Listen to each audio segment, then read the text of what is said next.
Hello दोस्तों, स्वागत है आपके अपने यूट्यूब चैनल पर। दोस्तों, आरआरबी 2024 जो कि एलपी और टेक्नीशियन का वैकेंसी आने वाला है, तो यूथ कंपटीशन टाइम्स से की ओर से ये 3 बुक लॉन्च हुआ है, जिसमें साइंस, जीकेजीएस और मैथ रीजनिंग भी इसके बाद आएगा। जिसमें ग्रुप डी जो 2022 में एग्ज़ाम हुआ था और एनटीपीसी, उसका भी सारे क्वेश्चन इसमें दिया गया है। टोटल जो है 625 शिफ्ट का क्वेश्चन है। आज हम लोग केमिस्ट्री, जितने भी केमिस्ट्री चैप्टर बाय चैप्टर पूछा गया है वो सारे हम लोग इस वीडियो में देखने वाले हैं। अगर आप लोग एएलपी और टेक्नीशियन की तैयारी करते हैं तो इस वीडियो को आप लोग देख सकते हैं। चलिए, सबसे पहले हम लोग इस बुक को आपको फर्स्ट प्रिंट दिखाते हैं। देखिए, इसमें टोटल 625 शिफ्ट है और सारे क्वेश्चन टीसीएस का है 14,415। आज हम लोग सारे केमिस्ट्री का क्वेश्चन करने वाले हैं। इसके बाद आप लोग को नेक्स्ट जो बुक है वो मैथ है, जिसमें 587 शिफ्ट का है, जिसमें क्वेश्चन 16,706 क्वेश्चन है। नेक्स्ट बुक है सामान्य विज्ञान, जिसमें 15,210 क्वेश्चन है। इसमें भी 625 शिफ्ट का क्वेश्चन दिया गया है। तो आज हम लोग जो सॉल्यूशन करने वाले हैं वो सामान्य विज्ञान यानी साइंस का क्वेश्चन करने वाले हैं सॉल्यूशन, जो कि चैप्टर बाय चैप्टर पूछा गया है एएलपी और टेक्नीशियन में। ये वीडियो जो बनने वाला है वो एएलपी और टेक्नीशियन के लिए ही, क्योंकि एएलपी और टेक्नीशियन में सबसे ज़्यादा जो है वो साइंस का क्वेश्चन पूछा जाता है। तो आप लोग अगर तैयारी करते हैं तो अभी से ही मास्टर वीडियो देखने जो है शुरू कर दीजिए, क्योंकि वैकेंसी जो है जल्द ही आने वाला है। तो ये बुक जो है अभी लॉन्च ही हुआ है और सबसे पहले आप लोग को इसी चैनल पर देखने को मिल रहा है मास्टर वीडियो। तो जल्दी से आप लोग हमारे चैनल से जुड़ जाइए। तो सब्सक्राइब वाला बटन दबा के आप लोग हमारे चैनल से जुड़ सकते हैं, ताकि नेक्स्ट वीडियो जैसे ही अपलोड हो उसका नोटिफिकेशन आप लोग को मिल सके। चलिए दोस्तों, हम लोग इस बुक को सॉल्यूशन करते हैं। दोस्तों, ये रहा भाग 2। भाग फर्स्ट में जो है वो फिजिक्स का दिया हुआ है, भाग 2 रसायन विज्ञान है और भाग 3 जो है और बायोलॉजी है। तो हम लोग अब भाग 2 यानी केमिस्ट्री सॉल्यूशन करने वाले हैं, चैप्टर बाय चैप्टर और पॉइंट बाय पॉइंट। तो आप लोग प्लीज़ वीडियो को अंत तक बने रहिएगा। वीडियो थोड़ा लॉन्ग बनेगा, आप लोग स्पीड को 1.5 या 2 कर सकते हैं अपने हिसाब से। चलिए सॉल्यूशन करते हैं। देखिए, प्रथम चैप्टर जो है वो रसायन विज्ञान और उसके यानी परिचय। तो इसका प्रथम पॉइंट है पदार्थ। तो चलिए इसका सॉल्यूशन करते हैं। देखिए, पदार्थ निम्नलिखित में से किसके अणुओं के बीच आकर्षण बल अधिकतम होता है? तो आकर्षण बल सबसे ज़्यादा जो होता है वो ठोस के बीच, उसके बाद द्रव और उसके बाद गैस, यानी सबसे कम रहता है गैस में और सबसे ज़्यादा रहता है ठोस में। तो इसका आंसर हो जाएगा ठोस। इस चैप्टर से 2018 में ग्रुप डी और एलपी में सबसे ज़्यादा क्वेश्चन पूछा गया। फिर 2022 में इस चैप्टर से थोड़ा कम क्वेश्चन पूछा गया है। चलिए नेक्स्ट कह रहा कि पदार्थ के बारे में कौन सा कथन गलत है? देखिए, प्रथम कथन कह रहा कि पदार्थ के कणों के बीच कोई आकर्षण बल नहीं होता है। तो ये बिल्कुल गलत है। ठोस के बीच सबसे अधिक होता है, द्रव कम, उससे भी कम गैस में होता है। पदार्थ कण द्रव और वायु में सतत स्थानांतरण होता है, ये भी सही है। पदार्थ कणों से बना है, ये सही है। पदार्थ के कणों के बीच अंतर होता है, तो अंतर बिल्कुल होता है, ये जो कि आरआरबी जे में पूछा गया है। सारे क्वेश्चन आरआरबी का ही इसमें दिया गया है। तो आप लोग आरआरबी वाले सभी लोग इस वीडियो को लास्ट तक जरूर देख सकते हैं और सभी लोग चैनल को सब्सक्राइब जरूर कर लीजिएगा और सभी लोग लाइक जल्दी से कर दीजिए। चलिए, तो नेक्स्ट क्वेश्चन है ठोस के कणों के संदर्भ में कौन सा कथन सही है? तो इसमें व्यवस्थित तरीके से विन्यासित होते हैं। ठोस कण जो है वो व्यवस्थित तरीके से विन्यासित होते हैं। नेक्स्ट क्वेश्चन कह रहा है कि अभी तक वैज्ञानिकों द्वारा पदार्थ कितनी अवस्थाएं तय की गई है? तो वैज्ञानिकों द्वारा पदार्थ की 5 अवस्था तय की गई है। 3 अवस्था हम सभी लोग जानते थे, ठोस, द्रव, गैस। चौथा जो है प्लाज्मा है और पांचवा जो है वो बोस आइंस्टीन है। तो ये दोनों आप लोग ध्यान रखिएगा। चलिए नेक्स्ट क्वेश्चन देखते हैं। कह रहा कि क्या अनुमान नहीं लगाया जा सकता है? यहाँ पे सॉलिड, लिक्विड, गैस, प्लाज्मा जो है सभी दिया गया है। इसमें से कह रहा है कि कौन सा कथन गलत दिया गया है? तो प्लाज्मा एक तरल पदार्थ है जो शरीर के सभी कोशिकाओं में मौजूद होता है। तो ये जो कथन है इसके अनुसार से नहीं होगा। नेक्स्ट है कि गैस में विचरण अत्यधिक तीव्रता से होता है। तो विचरण यहाँ पे है, तो अधिक विचरण जो है वो अधिकतम तीव्रता से जो होता है वो गैसों में होना चाहिए। तो इसका आंसर, चलिए इसका जो आंसर हो जाएगा गैस, यानी गैस हो जाएगा, क्योंकि गैस जो है गैस में विचरण सबसे अधिक होता है। तो इसका आंसर सी हो जाएगा। चलिए नेक्स्ट क्वेश्चन देखते हैं। नेक्स्ट है निम्नलिखित में कौन सा कथन गलत है? एक प्रथम कथन है कि पदार्थ के कण स्थिर अवस्था में होते हैं, जो कि ये गलत दिया गया है। नेक्स्ट कह रहा है कि पदार्थ के कण बहुत छोटे होते हैं, बहुत जी ये सही है कि पदार्थ छोटे छोटे कणों से मिलकर बना होता है। पदार्थ के कण एक दूसरे को आकर्षित करता है, बिल्कुल आकर्षित करता है। पदार्थ के कण के बीच रिक्त स्थान होता है, तो बिल्कुल होता है। तो इसका आंसर यानी ए हो जाएगा, जो कि गलत दिया गया है। नेक्स्ट कह रहा है कि एक डैश शुद्ध पदार्थ है, तो शुद्ध पदार्थ कौन हो जाएगा? तो इसमें जो है मीथेन जो है शुद्ध पदार्थ है, और सभी जो है जो मिक्सिंग है, मिश्रण है, लेकिन मीथेन जो है वो शुद्ध पदार्थ है, जिसका जो फार्मूला होता है CH4 होता है, फार्मूला मीथेन का। चलिए नेक्स्ट क्वेश्चन कह रहा है कि यहाँ पे कथन कारण दिया गया है, तो इसको छोड़ देंगे। नेक्स्ट क्वेश्चन, मिश्रण प्रकृति में डैश हो सकती है, तो मिश्रण जो प्रकृति में वो समांगी और विषमांगी दोनों हो सकती है। मिश्रण समांगी और विषमांगी दोनों होती है। नेक्स्ट क्वेश्चन है कि एक मिश्र धातु किसका एक उदाहरण है? तो मिश्र धातु जो है उस ठोस विलयन का उदाहरण है, तो इसका आंसर सी हो जाएगा, ठोस विलयन। नेक्स्ट क्वेश्चन है कि कौन सा विषमांगी मिश्रण है? तो दूध जो है ये दूध, ये विषमांगी मिश्रण है।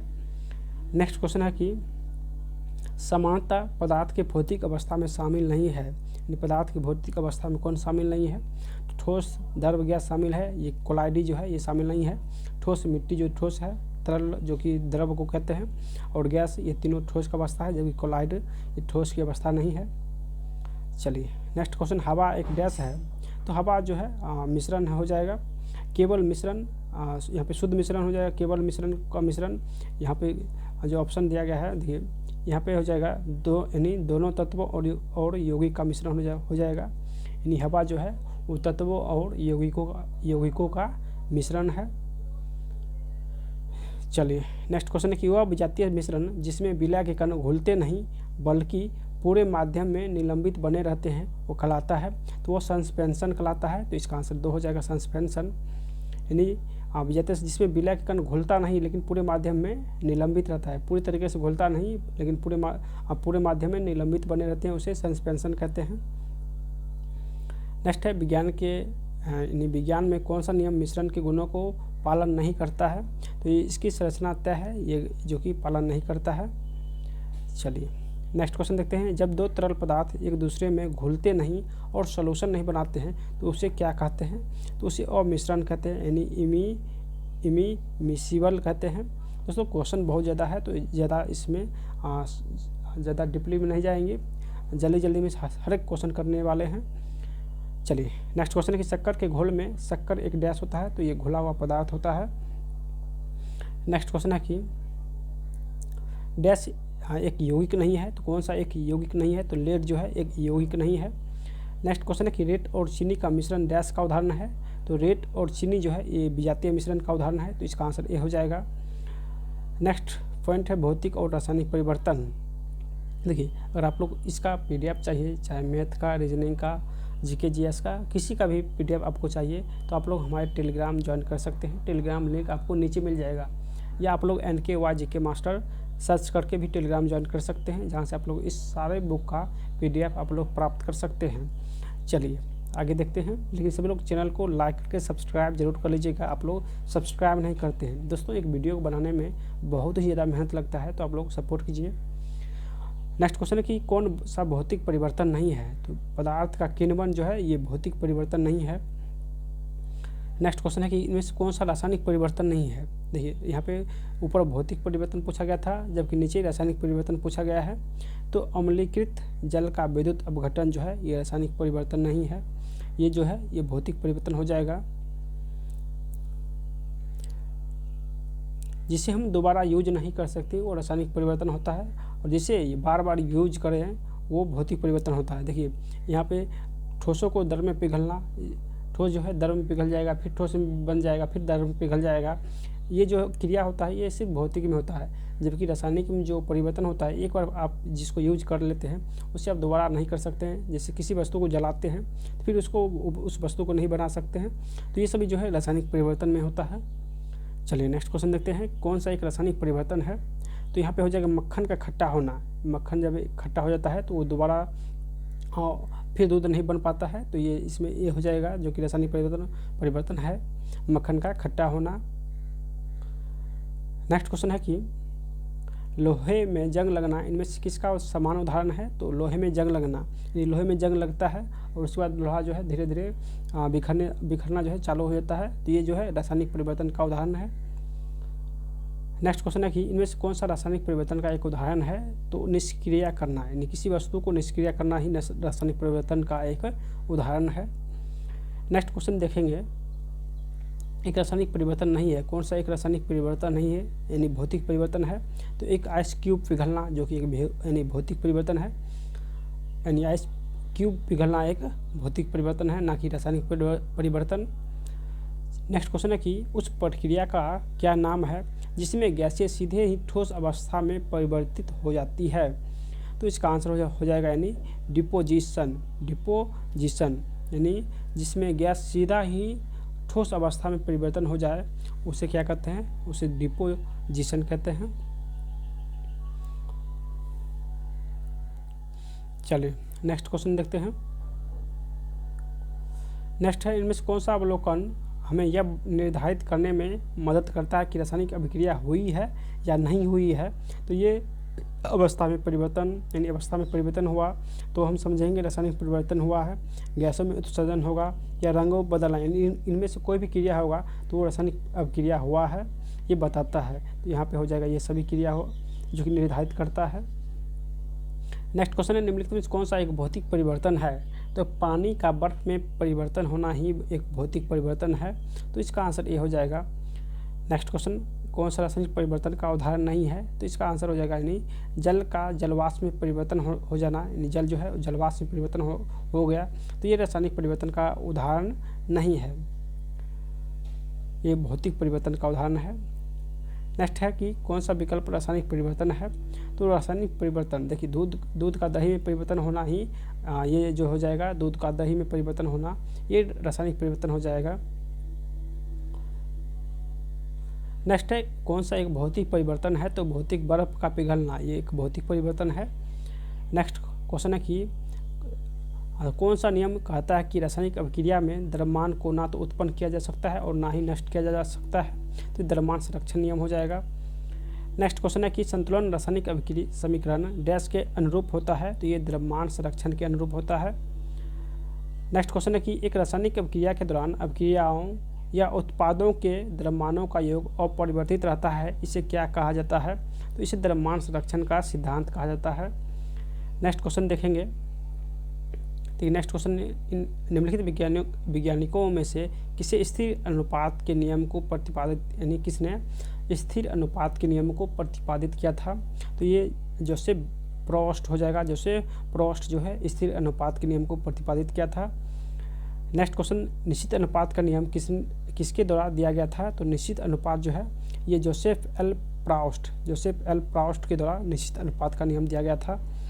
नेक्स्ट क्वेश्चन है कि निश्चित अनुपात के नियम के अनुसार, तो इसका आंसर हो जाएगा यानी रासायनिक पदार्थ में तत्व हमेशा द्रव्यमान के निश्चित अनुपात में मौजूद रहता है। निश्चित अनुपात का जो नियम है कि रासायनिक पदार्थ में तत्व हमेशा द्रव्यमान के निश्चित अनुपात में मौजूद होते हैं। नेक्स्ट क्वेश्चन पढ़ेंगे। देखिए नेक्स्ट क्वेश्चन है, निम्नलिखित में से किस नियम के अनुसार दिए गए रासायनिक पदार्थ में हमेशा वही समान तत्व होते हैं जो वजन से एक निश्चित अनुपात में संयुक्त होते हैं? तो ये हो जाएगा स्थिर अनुपात का नियम, यानी ए हो जाएगा। नेक्स्ट है, कार्बन डाइऑक्साइड के सभी नमूने में 3:8 के द्रव्यमान अनुपात में कार्बन और ऑक्सीजन होती है, यह डैश के नियम के साथ सहमति है? तो ये लगातार समानुपात हो जाएगा। नेक्स्ट क्वेश्चन है कि द्रव्यमान के आधार पर अमोनिया में नाइट्रोजन और हाइड्रोजन के निश्चित और स्थिर अनुपात ज्ञात कीजिए। तो इसका हो जाएगा नाइट्रोजन और हाइड्रोजन। तो नाइट्रोजन जो कि 14 हो जाएगा, NH3 होता है फार्मूला अमोनिया का NH3। तो नाइट्रोजन का द्रव्यमान हो जाएगा 14 और हाइड्रोजन का द्रव्यमान होता है 1। तो यहाँ पे 3 हाइड्रोजन है तो 1 यानी 14:3 हो जाएगा। यहाँ से इसका आंसर बी हो जाएगा। चलिए दोस्तों, जो है इस चैप्टर से जो है 21 में पूछा गया था, यानी NTPC 2021 में पूछा गया था प्रथम क्वेश्चन इस चैप्टर से। इसके बाद ग्रुप डी का भी क्वेश्चन आएगा। चलिए देखिए, ये अगला क्वेश्चन भी यहाँ पे ग्रुप डी में ही पूछा गया है कि कैल्शियम ऑक्साइड में द्रव्यमान के अनुसार कैल्शियम और ऑक्सीजन का अनुपात कितना हो जाएगा? तो कैल्शियम हम लोग जानते हैं कैल्शियम का परमाणु संख्या 20 होता है और द्रव्यमान संख्या 40 होता है, तो इसका अनुपात 40 हो जाएगा। और ऑक्सीजन का जो परमाणु संख्या होता है वो 8 होता है और द्रव्यमान संख्या इसका दुगुना यानी 16 होता है। तो इसको हम अगर काटते हैं तो 8 दूनी 16, 8 पंचे 40, तो यहाँ से 5:2 हो जाएगा, यानी ए इसका करेक्ट हो जाएगा। चलिए नेक्स्ट है कि पानी में हाइड्रोजन और ऑक्सीजन डैश के अनुपात में उपस्थित होते हैं। तो DTO यानी पानी में हाइड्रोजन और ऑक्सीजन जो है किस अनुपात में होते हैं, तो ये 1:8 के अनुपात में होते हैं। चलिए अगला क्वेश्चन देखते हैं। अमोनिया में N2 और H2 के द्रव्यमान हमेशा डैश के अनुपात में होते हैं। तो अमोनिया में जो है N2 और H2 14:3 के अनुपात में होते हैं। नेक्स्ट क्वेश्चन देखते हैं। नेक्स्ट है डाल्टन का सिद्धांत इस नियम पर आधारित है। तो डाल्टन का सिद्धांत किस पर आधारित है, तो ये रासायनिक संयोजन के आधार पर, जो कि रासायनिक संयोजन के आधार पर निर्धारित करता है डाल्टन का सिद्धांत। नेक्स्ट डाल्टन का सिद्धांत आधारित है तो रासायनिक संयोजन के सिद्धांत पर।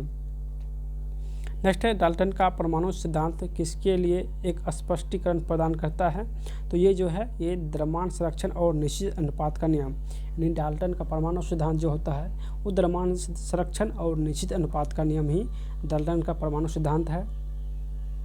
नेक्स्ट है यानी डाल्टन की पद्धति के अनुसार कौन सा कथन सही है, तो यानी परमाणु पदार्थ के अविभाज्य कण, ये जो है डी ऑप्शन ये सही है डाल्टन की पद्धति के अनुसार कि परमाणु पदार्थ के यानी अविभाज्य कण होते हैं। नेक्स्ट क्वेश्चन देखेंगे। नेक्स्ट है निम्नलिखित में से क्या डाल्टन के परमाणु सिद्धांत की अवधारणा नहीं है, तो डाल्टन के जो परमाणु सिद्धांत की अवधारणा नहीं है वो हो जाएगा यानी डी नंबर कि सभी पदार्थ छोटे कणों से मिलकर बने होते हैं जिन्हें अणु कहते हैं। ये डी नंबर इसका कोई अवधारणा नहीं है। नेक्स्ट है कि निम्नलिखित में से किसने परमाणु की अविभाज्यता के बारे में बताया था, तो परमाणु के अविभाज्यता के बारे में ये डाल्टन नहीं बताया था, तो इसका आंसर डाल्टन हो जाएगा। नेक्स्ट है डाल्टन के परमाणु सिद्धांत की कौन सी अवधारणा द्रव्यमान संरक्षण के नियम का परिणाम है, तो यह हो जाएगा डी, यानी परमाणु अदृश्य कण है जो किसी रासायनिक अभिक्रिया से ना तो उत्पन्न होती है और ना ही नष्ट किया जा सकता है, तो इसका आंसर डी हो जाएगा।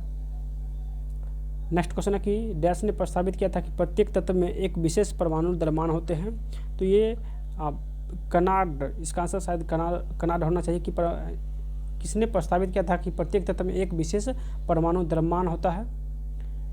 यहाँ पे द्रव्यमान बताया गया है, चलिए इसका आंसर देख लेते हैं। डाल्टन ही इसका आंसर हो जाएगा, यानी डाल्टन ने प्रस्तावित किया था कि प्रत्येक तत्व में एक विशेष परमाणु द्रव्यमान होता है, ये डाल्टन ही जो कि बताया था। चलिए नेक्स्ट क्वेश्चन देखते हैं। किस वैज्ञानिक ने पदार्थ की प्रकृति के बारे में बुनियादी सिद्धांत प्रदान किया था, तो ये डाल्टन ही बुनियादी सिद्धांत जो प्रतिपादित किया था किसने, तो ये डाल्टन ने जारी किया था। चलिए नेक्स्ट है कि डाल्टन के परमाणु वादे की कौन सी अवधारणा जो है द्रव्यमान संरक्षण के नियम का परिणाम है, तो इसका आंसर हो जाएगा परमाणु अविभाज्य कण है जिन्हें रासायनिक अभिक्रिया में बनाया या नष्ट नहीं किया जा सकता है, तो इसका आंसर डी हो जाएगा। इस डाल्टन के परमाणु सिद्धांत से बहुत सारे क्वेश्चन पूछा गया था, तो आप लोग इसको अच्छे से पढ़ लीजिएगा। चलिए पदार्थ की प्रकृति से संबंधित मूलभूत सिद्धांत किसने प्रतिपादित किया था, तो ये डाल्टन ने प्रतिपादित किया था। नेक्स्ट है कि उस ब्रिटिश रासायनिक का नाम बताइए जिसने द्रव्यमान संरक्षण एवं स्थिर अनुपात के सिद्धांत के विषय में अपना परमाणु सिद्धांत 1808 में प्रस्तुत किया था, पदार्थ के अध्ययन में निर्णायक सिद्ध हुआ था, तो ये हो जाएगा डाल्टन, डी हो जाएगा इसका आंसर, जो कि NTPC 21 में पूछा गया है। दोस्तों अगर आप लोग को PDF चाहिए तो आप लोग हमारे टेलीग्राम में ज्वाइन कर सकते हैं, या आप लोग टेलीग्राम में जाके सर्च कीजिए NKYGK मास्टर, आपको ग्रुप मिल जाएगा, वहाँ से आप लोग ज्वाइन कर सकते हैं। चलिए अगला क्वेश्चन देखते हैं। किस तत्व के आणविक रूप में परमाणुओं की संख्या अधिकतम होती है, तो S तत्व में जो है यानी S तत्व के आणविक रूप में परमाणु की संख्या सबसे अधिक होती है। सल्फर जिसकी परमाणु संख्या यहाँ पे सबसे ज़्यादा होती है, यानी 8 परमाणु होती है। Al2SO4 का होल्टहाउस में ऑक्सीजन की प्रतिशत कितना हो जाएगा, तो इसका आंसर 56.1% हो जाएगा। नेक्स्ट है निम्नलिखित में कौन सा परमाणु के बारे में सही नहीं है, तो ये हो जाएगा, यानी दो तत्व के परमाणु समान होते हैं, ये बिल्कुल गलत दिया गया है। जबकि परमाणु का जो भार होता है 10⁻⁻10 मीटर होता है। परमाणु आकार में बहुत छोटे होते हैं और एक तत्व के परमाणु सभी अवस्था में समान होते हैं, जबकि ये जो है वो गलत दिया गया है। चलिए नेक्स्ट क्वेश्चन देखते हैं। परमाणु को किसने खोजा था? तो परमाणु को यानी डेमोक्रिटस ने खोजा था, तो इसका आंसर डी हो जाएगा। नेक्स्ट क्वेश्चन है कि परमाणु रासायनिक रूप से जुड़कर डैश बन जाते हैं, तो ये परमाणु रासायनिक रूप से जुड़कर अणु बन जाते हैं। नेक्स्ट क्वेश्चन देखेंगे, एक ही तत्व या विभिन्न तत्वों के परमाणु मिलकर क्या बनाते हैं? तो अणु बनाते हैं। एक ही तत्व या विभिन्न तत्वों के परमाणु मिलकर अणु बनाते हैं। नेक्स्ट क्वेश्चन है कि एक ही तत्व या अलग अलग तत्व के परमाणु एक साथ मिलकर क्या बनाते हैं? तो अणु बनाते हैं। जल के कितने अणु कॉपर सल्फेट के एक अणु में उपस्थित होते हैं? तो जल के 5 अणु। सी यानी कॉपर सल्फेट का जो फॉर्मूला होता है CuSO4 यानी 5H2O होता है, तो उसमें 5 जल है। कितने अणु है जल का? तो जल का 5 अणु है, तो इसका आंसर ये हो जाएगा। नेक्स्ट है, अमोनिया क्लोराइड के एक अणु में कितने परमाणु होते हैं? तो अमोनिया क्लोराइड के एक अणु में टोटल जो है 6 परमाणु होते हैं, तो इसका आंसर 6 हो जाएगा। नेक्स्ट क्वेश्चन देखेंगे, मानक ताप और दाब पर 7.5 ग्राम जो कि न्यूमेरिकल है। न्यूमेरिकल का जो है फिजिक्स और केमिस्ट्री दोनों का अलग अलग वीडियो आएगा, जिसमें सिर्फ न्यूमेरिकल का सॉल्यूशन मिलेगा। तो आप लोग जल्दी से इस चैनल को सब्सक्राइब कर लीजिए, उसका भी आपको लिंक जल्द ही मिलेगा। तो जल्दी से आप लोग हमारे चैनल से जुड़ जाइए। चलिए नेक्स्ट क्वेश्चन है कि किस यौगिक में सबसे अधिक परमाणु होते हैं? तो H2SO4 में सबसे अधिक परमाणु होते हैं, जो कि निकालना होता है। नेक्स्ट है, कैल्शियम का परमाणु द्रव्यमान कितना है? तो द्रव्यमान यहाँ पे पूछा है। कैल्शियम का परमाणु संख्या होता है 20, तो इसका दोगुना हो जाएगा 40, यानी इसका आंसर डी हो जाएगा। नेक्स्ट जो कि न्यूमेरिकल बोला है, NH4 NH3 में नाइट्रोजन का प्रतिशत निकालना है। तो यहाँ से द्रव्यमान को सभी को जोड़ के और वहाँ से नाइट्रोजन का प्रतिशत निकाल लेना है। चलिए CO2 में कार्बन का प्रतिशत यहाँ पे भी न्यूमेरिकल है, ये भी न्यूमेरिकल है। नेक्स्ट है, डैश पदार्थ का वह सबसे छोटा कण जिसका स्वतंत्र अस्तित्व यानी स्वतंत्र अस्तित्व है। तो अणु जो है पदार्थ का सबसे छोटा कण है जिसका स्वतंत्र अस्तित्व है। नेक्स्ट क्वेश्चन देखेंगे, देखिए अणु शब्द से परिचय डैश द्वारा 1896 के आसपास कराया गया था। तो ये विल्हम ओस्टवाल के द्वारा यानी विल्हम ओस्टवाल ने परिचय कराया था अणु के बारे में 1896 में। नेक्स्ट है, किसी यौगिक की सबसे छोटी संभव इकाई को क्या कहते हैं? तो उसे अणु कहते हैं, यानी सबसे छोटी संभव इकाई अणु होती है। नेक्स्ट क्वेश्चन है कि अणु का गठन करने वाले परमाणुओं की संख्या को इसके डैश के रूप में जाना जाता है। तो परमाणुकता के नाम से जाना जाता है, बी इसका करेक्ट आंसर हो जाएगा। नेक्स्ट है, अणु शब्द किसने प्रतिपादित किया था? तो डेमोक्रिटस ने प्रतिपादित किया था।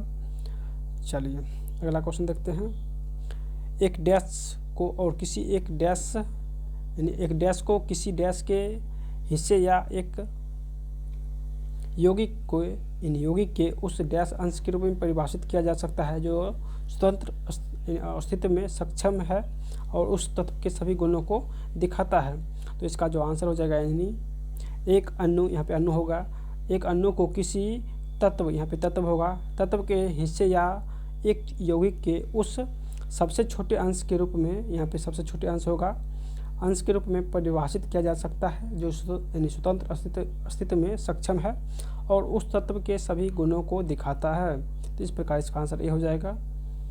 नेक्स्ट है, CaOH का होल टॉयस में यानी के अणु में कितने परमाणु होते हैं? तो ये भी निकालना है, तो इसका आंसर यानी सी हो जाएगा 5।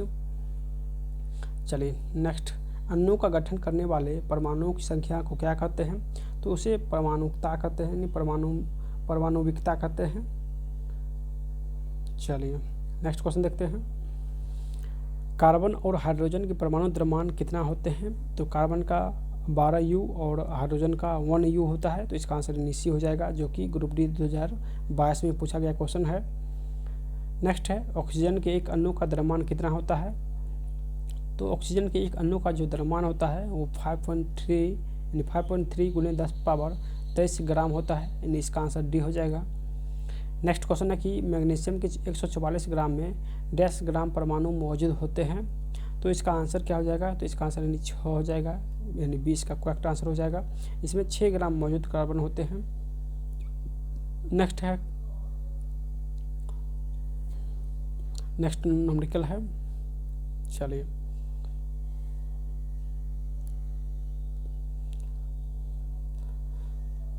इसमें न्यूमेरिकल ही था। कार्बन डाइऑक्साइड के 1 मोल में होते हैं, तो कार्बन डाइऑक्साइड के 1 मोल में जो है कार्बन डाइऑक्साइड के 6.022 × 10⁻23 अणु होते हैं। इसका आंसर सी हो जाएगा। कार्बन डाइऑक्साइड के अणु में जो है 1 मोल में 6.022 × 10⁻23 अणु होते हैं। नेक्स्ट क्वेश्चन है कि 16 ग्राम ऑक्सीजन में ऑक्सीजन की डैश परमाणु होते हैं, तो इसका आंसर हो जाएगा यानी सी 6.022 × 10⁻23 परमाणु होते हैं। नेक्स्ट क्वेश्चन, यह देखते हुए कि ऑक्सीजन के 1 मोल परमाणु का वजन 16 ग्राम है, तो ओजोन का अनुभार क्या हो जाएगा, तो ओजोन का होता है O3, तो ये 16 48 हो जाएगा, यानी बी हो जाएगा। नेक्स्ट है रसायन शास्त्र में कण यानी मोल शब्द का परिचय किसने कराया था, तो मोल शब्द का परिचय जो है ओस्टवाल्ड विल्हम ओस्टवाल्ड ने कराया था। नेक्स्ट क्वेश्चन है कि रासायनिक के लिए गणना की इकाई, तो रसायन में गणना की इकाई मोल होता है, ये हो जाएगा इसका आंसर। नेक्स्ट है मोल की सही परिभाषा कौन सी है, तो यहाँ पे हो जाएगा यानी यह पदार्थ के ग्राम परमाणु द्रव्यमान के यानी यह पदार्थ के ग्राम परमाणु द्रव्यमान के बराबर होता है, तो ये सही है। भी कहा कि इसमें दिए गए पदार्थ के 6.022 × 10⁻20 परमाणु होते हैं, तो ये जो 20 दिया गया है ये गलती दिया गया है, यहाँ पे 23 परमाणु होना चाहिए, यहाँ पे 20 है, ये बिल्कुल गलत दिया गया है। ये पदार्थ के ग्राम आणविक भार के बराबर होता है, तो ये भी सही है, यानी फर्स्ट और थर्ड सही है। नेक्स्ट कह रहा कि इसमें दिए गए पदार्थ के 6.022 × 10⁻23 अणु होते हैं, तो ये भी सही है, यानी A, C, D सही है, तो इसका आंसर ए हो जाएगा। चलिए नेक्स्ट है किसी भी पदार्थ के 1 मोल में मौजूद कणों की संख्या क्या हो जाएगी, तो इसका आंसर हो जाएगा यानी बी 6.022 × 10⁻23 अणु होते हैं। नेक्स्ट है किसी पदार्थ के 1 मोल में मौजूद परमाणुओं या अणुओं या आयनों की संख्या को क्या कहते हैं, इसे एवोगाड्रो संख्या कहते हैं। नेक्स्ट क्वेश्चन है कि 90 ग्राम पानी में मौजूद मोल की संख्या क्या हो जाएगी, तो इसका आंसर यानी 5 हो जाएगा, यानी 18×5 = 90 होता है, और पानी का जो परमाणु संख्या होता है वो 18 हो जाएगा, 18×5 = 90 हो जाएगा। चलिए नेक्स्ट, एसिटिक एसिड के 1 मोल में ऑक्सीजन के डैश परमाणु होते हैं, तो एसिटिक एसिड में ऑक्सीजन का 2 परमाणु होते हैं। नेक्स्ट क्वेश्चन, हीलियम के 64 ग्राम में, तो यहाँ से हीलियम का निकाल लेना है, उसके बाद चलिए न्यूमेरिकल को इसमें छोड़ देना है।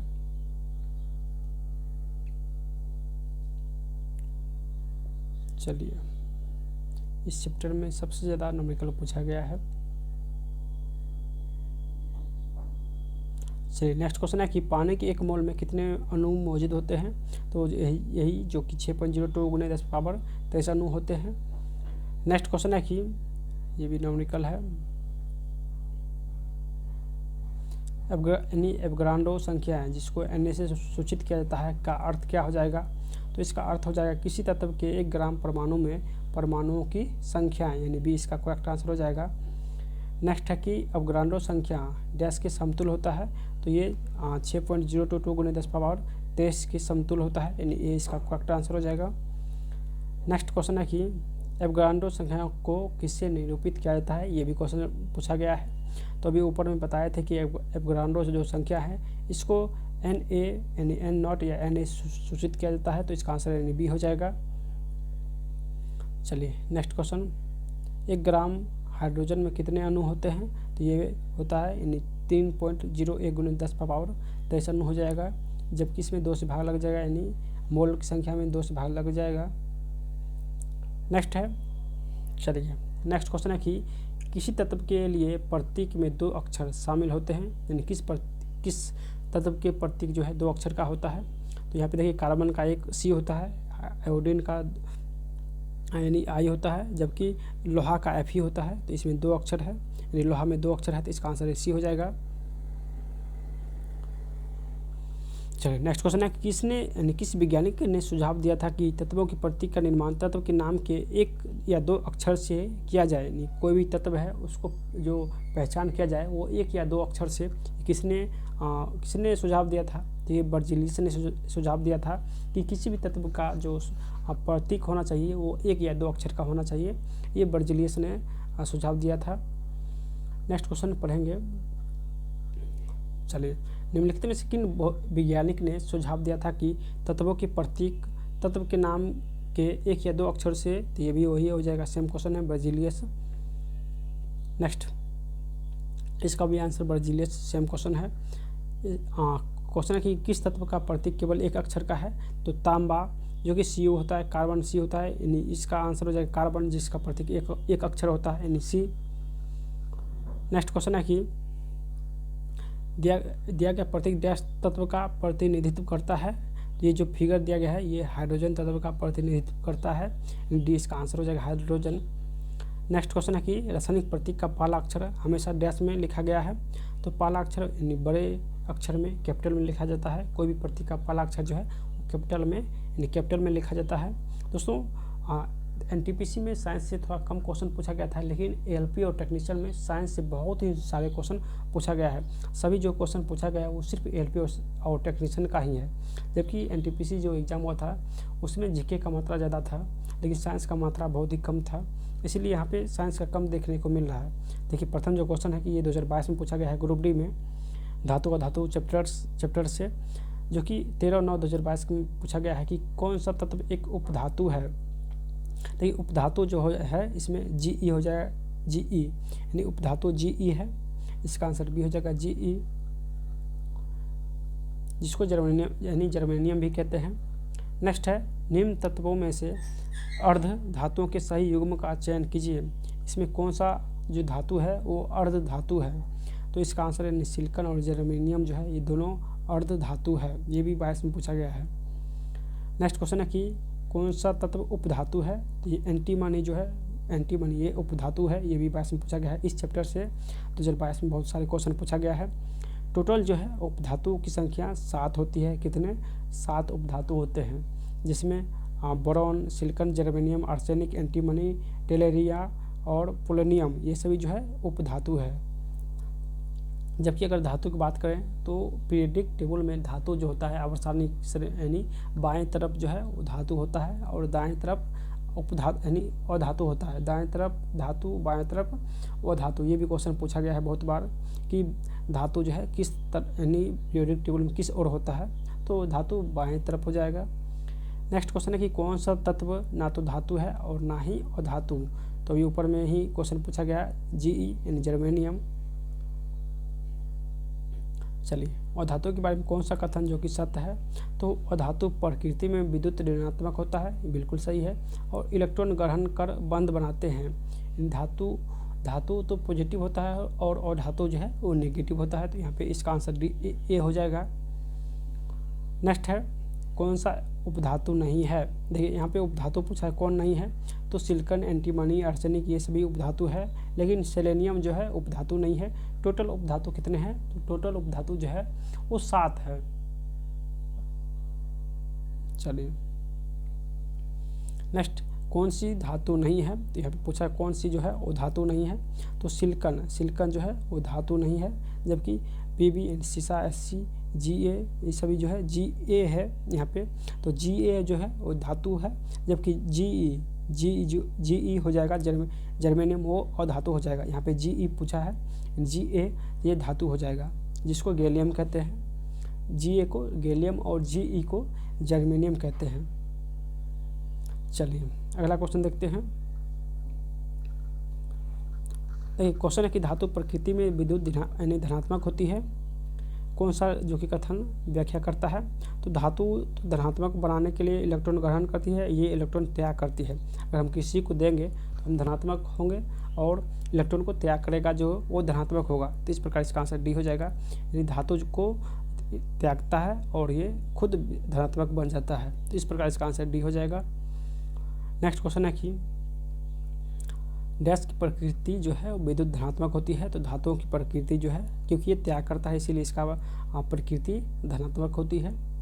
नेक्स्ट क्वेश्चन है कि धातु का वह गुण कौन सा है जिसके कारण उसे तार के रूप में ढाला जा सकता है।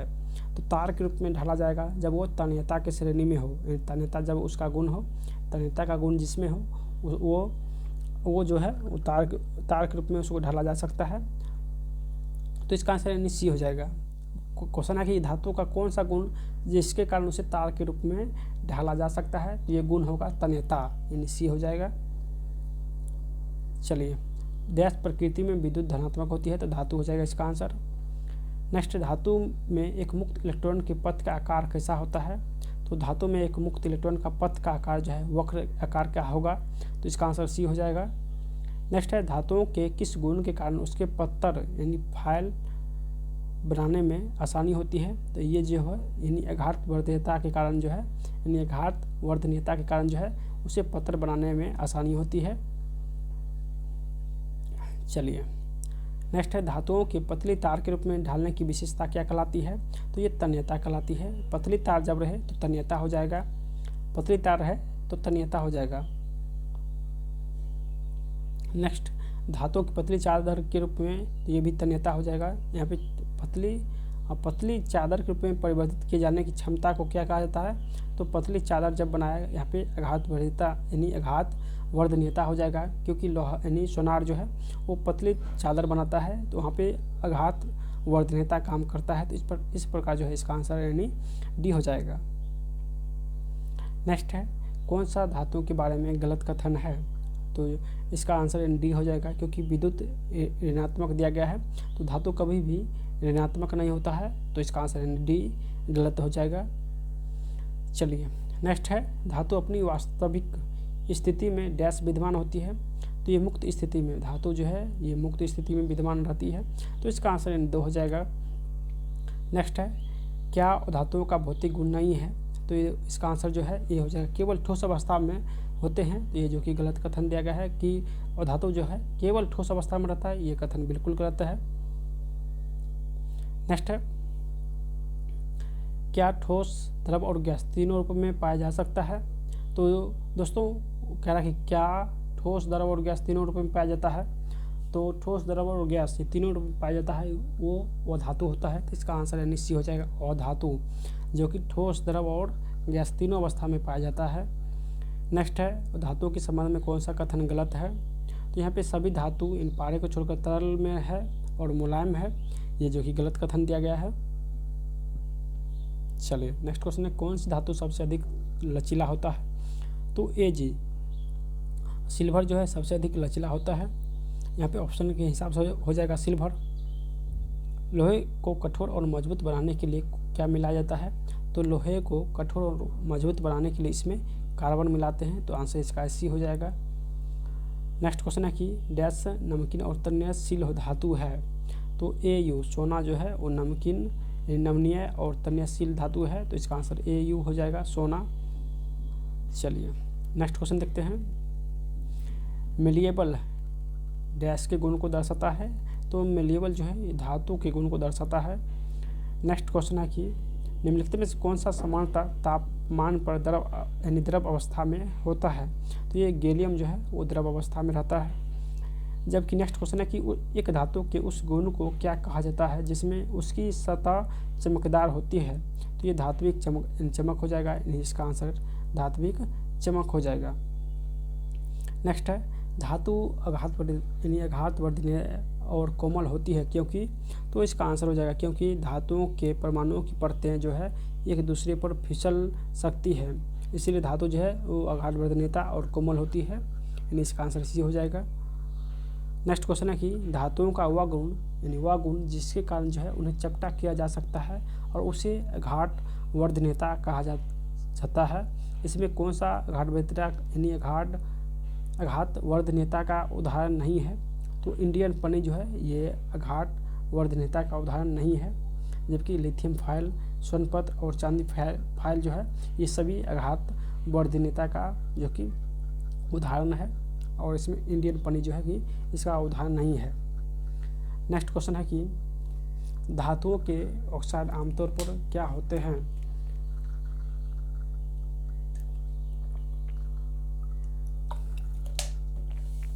तो तो इसका जो आंसर हो जाएगा, यानी धातु जो है आमतौर पर क्या होते हैं, बेसिक यानी क्षारीय होते हैं। धातु जो होते हैं आमतौर पर क्षारीय होते हैं, जिसको इंग्लिश में बेसिक कहते हैं। नेक्स्ट है अधातु कक्षीय ताप पर तरल होती है। तो इसका आंसर यानी कौन सा अधातु जो कक्षीय ताप पर तरल अवस्था में रहती है, द्रव अवस्था में रहती है। तो यहाँ पे अधातु पूछा है तो ब्रोमीन हो जाएगा। अगर धातु पूछे तो पारा हो जाएगा। धातु पूछे जो कि द्रव अवस्था में रहता है तो पारा हो जाएगा। और धातु पूछे कि द्रव अवस्था में कौन सा धातु रहता है, तो वो धातु यहाँ पे पूछा है तो ब्रोमीन हो जाएगा। इसका आंसर 2 हो जाएगा। चलिए, एकमात्र अधातु है जो तरल अवस्था में रहता है तो ब्रोमीन हो जाएगा। अभी ऊपर में बताए थे डैश तरल अवस्था में पाई जाने वाली अधातु है तो ब्रोमीन हो जाएगा। सौर पैनल में कौन सी धातु प्रयुक्त होती है, तो सौर पैनल में सिलिकॉन होती है, यानी सौर पैनल में सिलिकॉन होती है। नेक्स्ट क्वेश्चन है कि अधातुओं के ऑक्साइड प्रकृति में डैश होती है, तो अधातु जो है यानी अम्लीय होती है। अभी ऊपर में बताया था कि धातु क्षारीय होती है, तो धातु अगर क्षारीय रहे तो अधातु अम्लीय हो जाएगा। यहाँ पे अधातु अम्लीय हो जाएगा। ऐसे भी इसको याद रख सकते हैं कि अ से अधातु, अ से अम्लीय, अ से अधातु, अ से अम्लीय। चलिए नेक्स्ट क्वेश्चन, अधातु ऑक्साइड आमतौर पर होते हैं तो अम्लीय होते हैं। नेक्स्ट है जिन तत्वों में धातुओं और अधातुओं के बीच के मध्यवर्ती गुण होते हैं उन्हें उपधातु कहा जाता है। तो किसे उपधातु के रूप में जाना जाता है, तो यहाँ पे हो जाएगा जर्मेनियम जो है उपधातु है, यानी डी इसका करेक्ट हो जाएगा। नेक्स्ट है कि किसका उपयोग सर्वाधिक आमतौर पर सौर सेलों में अर्धचालक के रूप में किया जाता है। तो सौर सेल में अर्धचालक के रूप में जो है Ga और As का प्रयोग करते हैं, यानी गैलियम और आर्सेनिक का प्रयोग करते हैं। तो इसका आंसर 2 हो जाएगा, गैलियम और आर्सेनिक। कौन सा एक उपधातु है, तो सिलिकॉन जो है, यानी सिलिकॉन जो है उपधातु है, सिलिकॉन उपधातु है। नेक्स्ट है डैश को विद्युत ऋणात्मक तत्व के रूप में जाना जाता है क्योंकि वे इलेक्ट्रॉन ग्रहण करके ऋणावेशित आयन बनाते हैं। तो दोस्तों अधातु जो है वो इलेक्ट्रॉन को ग्रहण करते हैं और ऋणावेशित बनाते हैं, तो इसका आंसर यानी अधातु हो जाएगा। नेक्स्ट क्वेश्चन है कि धातुओं के गुणधर्म के बारे में निम्नलिखित में से कौन सा विकल्प जो कि सत्य नहीं है, यानी धातु जो है वो चालक होते हैं, हल्के पदार्थ होते हैं, या भंगुर होते हैं, या मंद या दीप्त रहित होते हैं। तो चलिए इसका आंसर हो जाएगा, यानी धातु जो है वो चालक होते हैं। तो ये जो कि गलत कथन है। धातु जो है सबसे अधिक चालक होते हैं क्योंकि करंट जो है वो सबसे ज़्यादा जो है धातु में प्रवेश करती है और धातु में बहुत ही मिनिमम ही समझिए नहीं की मात्रा में। तो इसका आंसर चालक हो जाएगा, जो कि ऑप्शन नंबर 1 बिल्कुल गलत हो जाएगा। चलिए निम्नलिखित विकल्प में से कौन सा उपधातु का गुणधर्म है, तो उपधातु जो है वो अर्धचालक होता है, तो इसका आंसर इसी हो जाएगा। नेक्स्ट है धातु विद्युत की अच्छी सुचालक होती है क्योंकि उसमें बहुत सारे ढीले अबंधित डैश होते हैं, तो इसमें बहुत सारे ढीले इलेक्ट्रॉन होते हैं, तो इसका आंसर सी हो जाएगा, इलेक्ट्रॉन। नेक्स्ट है कौन सा कथन गलत है, तो अधातु धनात्मक बनाती है, यानी अधातु जो है वो धनायन होती है। तो अधातु हम सभी जानते हैं ऋणात्मक बनाते हैं क्योंकि वो इलेक्ट्रॉन प्राप्त करती है दूसरे से, इसीलिए वो ऋणात्मक होती है, ना कि धनात्मक। तो ये कथन गलत है। नेक्स्ट है मिश्रण कौन सा उत्पादन कर सकता है, तो अमोनिया क्लोराइड जो है ये उत्पादन का उदाहरण है, अमोनिया क्लोराइड। नेक्स्ट है चलिए नेक्स्ट है कौन सा उत्पादन नहीं है, तो बर्फ़ जो है ये उत्पादन का उदाहरण नहीं होगा, यानी बर्फ़ उत्पादन नहीं है। अमोनिया क्लोराइड, कपूर, नेफ्थलीन ये सभी जो उत्पादन है, उत्पादन उससे कहते हैं जो ठोस से गैस बने, जो ठोस से गैस बने, ये सभी ये उदाहरण जो है उत्पादन में लागू होता है। चलिए नेक्स्ट क्वेश्चन, कौन सी विधि जल को पंकिल जल से अलग करती है, तो ये निस्यंदन जो है जल को पंकिल जल से अलग करती है। नेक्स्ट जल शोधन में कौन सी प्रक्रिया का प्रयोग किया जाता है, तो जल शोधन में जो है विपरीत प्रासरण का प्रयोग करते हैं, विपरीत प्रासरण। नेक्स्ट है इनमें से किसे जल को शुद्ध बनाने हेतु प्रयोग में लाया जाता है, तो जल को शुद्ध बनाने के लिए रिवर्स प्रासरण का प्रयोग करते हैं, तो इसका आंसर सी हो जाएगा, रिवर्स प्रासरण। नेक्स्ट है विलवी यानी विलवनीकरण या डिसलिनेशन क्या है, तो इसका आंसर हो जाएगा यानी बी। या ऐसी प्रक्रिया है जिसमें नमकीन पानी से खनिज पदार्थ को अलग करती है, तो इसका आंसर बी हो जाएगा। चलिए नेक्स्ट है, पानी से हाइड्रोजन को अलग करने की प्रक्रिया को क्या कहते हैं? तो इसे विद्युत विघटन कहते हैं। पानी से हाइड्रोजन को अलग करने की प्रक्रिया को विद्युत यानी विघटन कहते हैं। नेक्स्ट है कि निम्नलिखित में कौन सा ऊर्ध्वपातक पदार्थ नहीं है? तो सोडियम सल्फेट ऊर्ध्वपातक पदार्थ नहीं है। कपूर, अमोनिया क्लोराइड, ये सभी, नेप्थलीन, ये सभी ऊर्ध्वपातक है जो कि ठोस से गैस में बदलता है। नेक्स्ट है, किसका उत्पादन किया जा सकता है? तो अमोनिया क्लोराइड को उत्पादन किया जा सकता है। सोडियम क्लोराइड से अमोनिया क्लोराइड को अलग करने के लिए निम्नलिखित में कौन सी प्रक्रिया प्रयोग किया जाता है?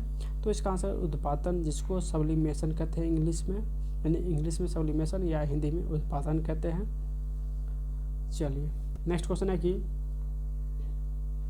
कौन सा मिश्रण जो है अलग अलग कीपो पनल द्वारा अलग किया जाता है? तो ये तेल और पानी जो है अलग अलग कीपो द्वारा अलग किया जाता है। नेक्स्ट क्वेश्चन है कि समुद्र के पानी के अलवनीकरण के लिए इस्तेमाल किए जाने वाले तकनीकी में से एक है, तो ये आसवन हो जाएगा, यानी आसवन इसका आंसर हो जाएगा।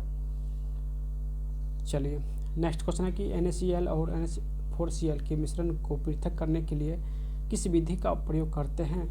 तो ये सोडियम क्लोराइड और अमोनिया क्लोराइड को पृथक करने के लिए ऊर्ध्वपातन का प्रयोग करते हैं। किसको? तो ऊर्ध्वपातन का प्रयोग करते हैं। चलिए नेक्स्ट क्वेश्चन है, पदार्थ की अवस्था परिवर्तन निम्नलिखित में से कौन सा कारक वाष्पीकरण की दर को कम करता है? तो ये नमी हो जाएगा, जो कि वाष्पीकरण की दर को कमी करता है। अगला क्वेश्चन है कि डैश एक सतह की घटना है, तो वाष्पीकरण जो है एक सतह की घटना है। नेक्स्ट क्वेश्चन है कि तरल अवस्था से गैसीय अवस्था में रूपांतरण को क्या कहा जाता है? तो इसे वाष्पीकरण कहते हैं। नेक्स्ट क्वेश्चन है कि मध्यवर्ती तरल अवस्था से गुजरे बिना एक पदार्थ का ठोस अवस्था से गैस अवस्था में परिवर्तन होता है, तो उसे ऊर्ध्वपातन कहते हैं। नेक्स्ट क्वेश्चन है कि द्रव के ठोस में परिवर्तन की प्रक्रिया को क्या कहा जाता है?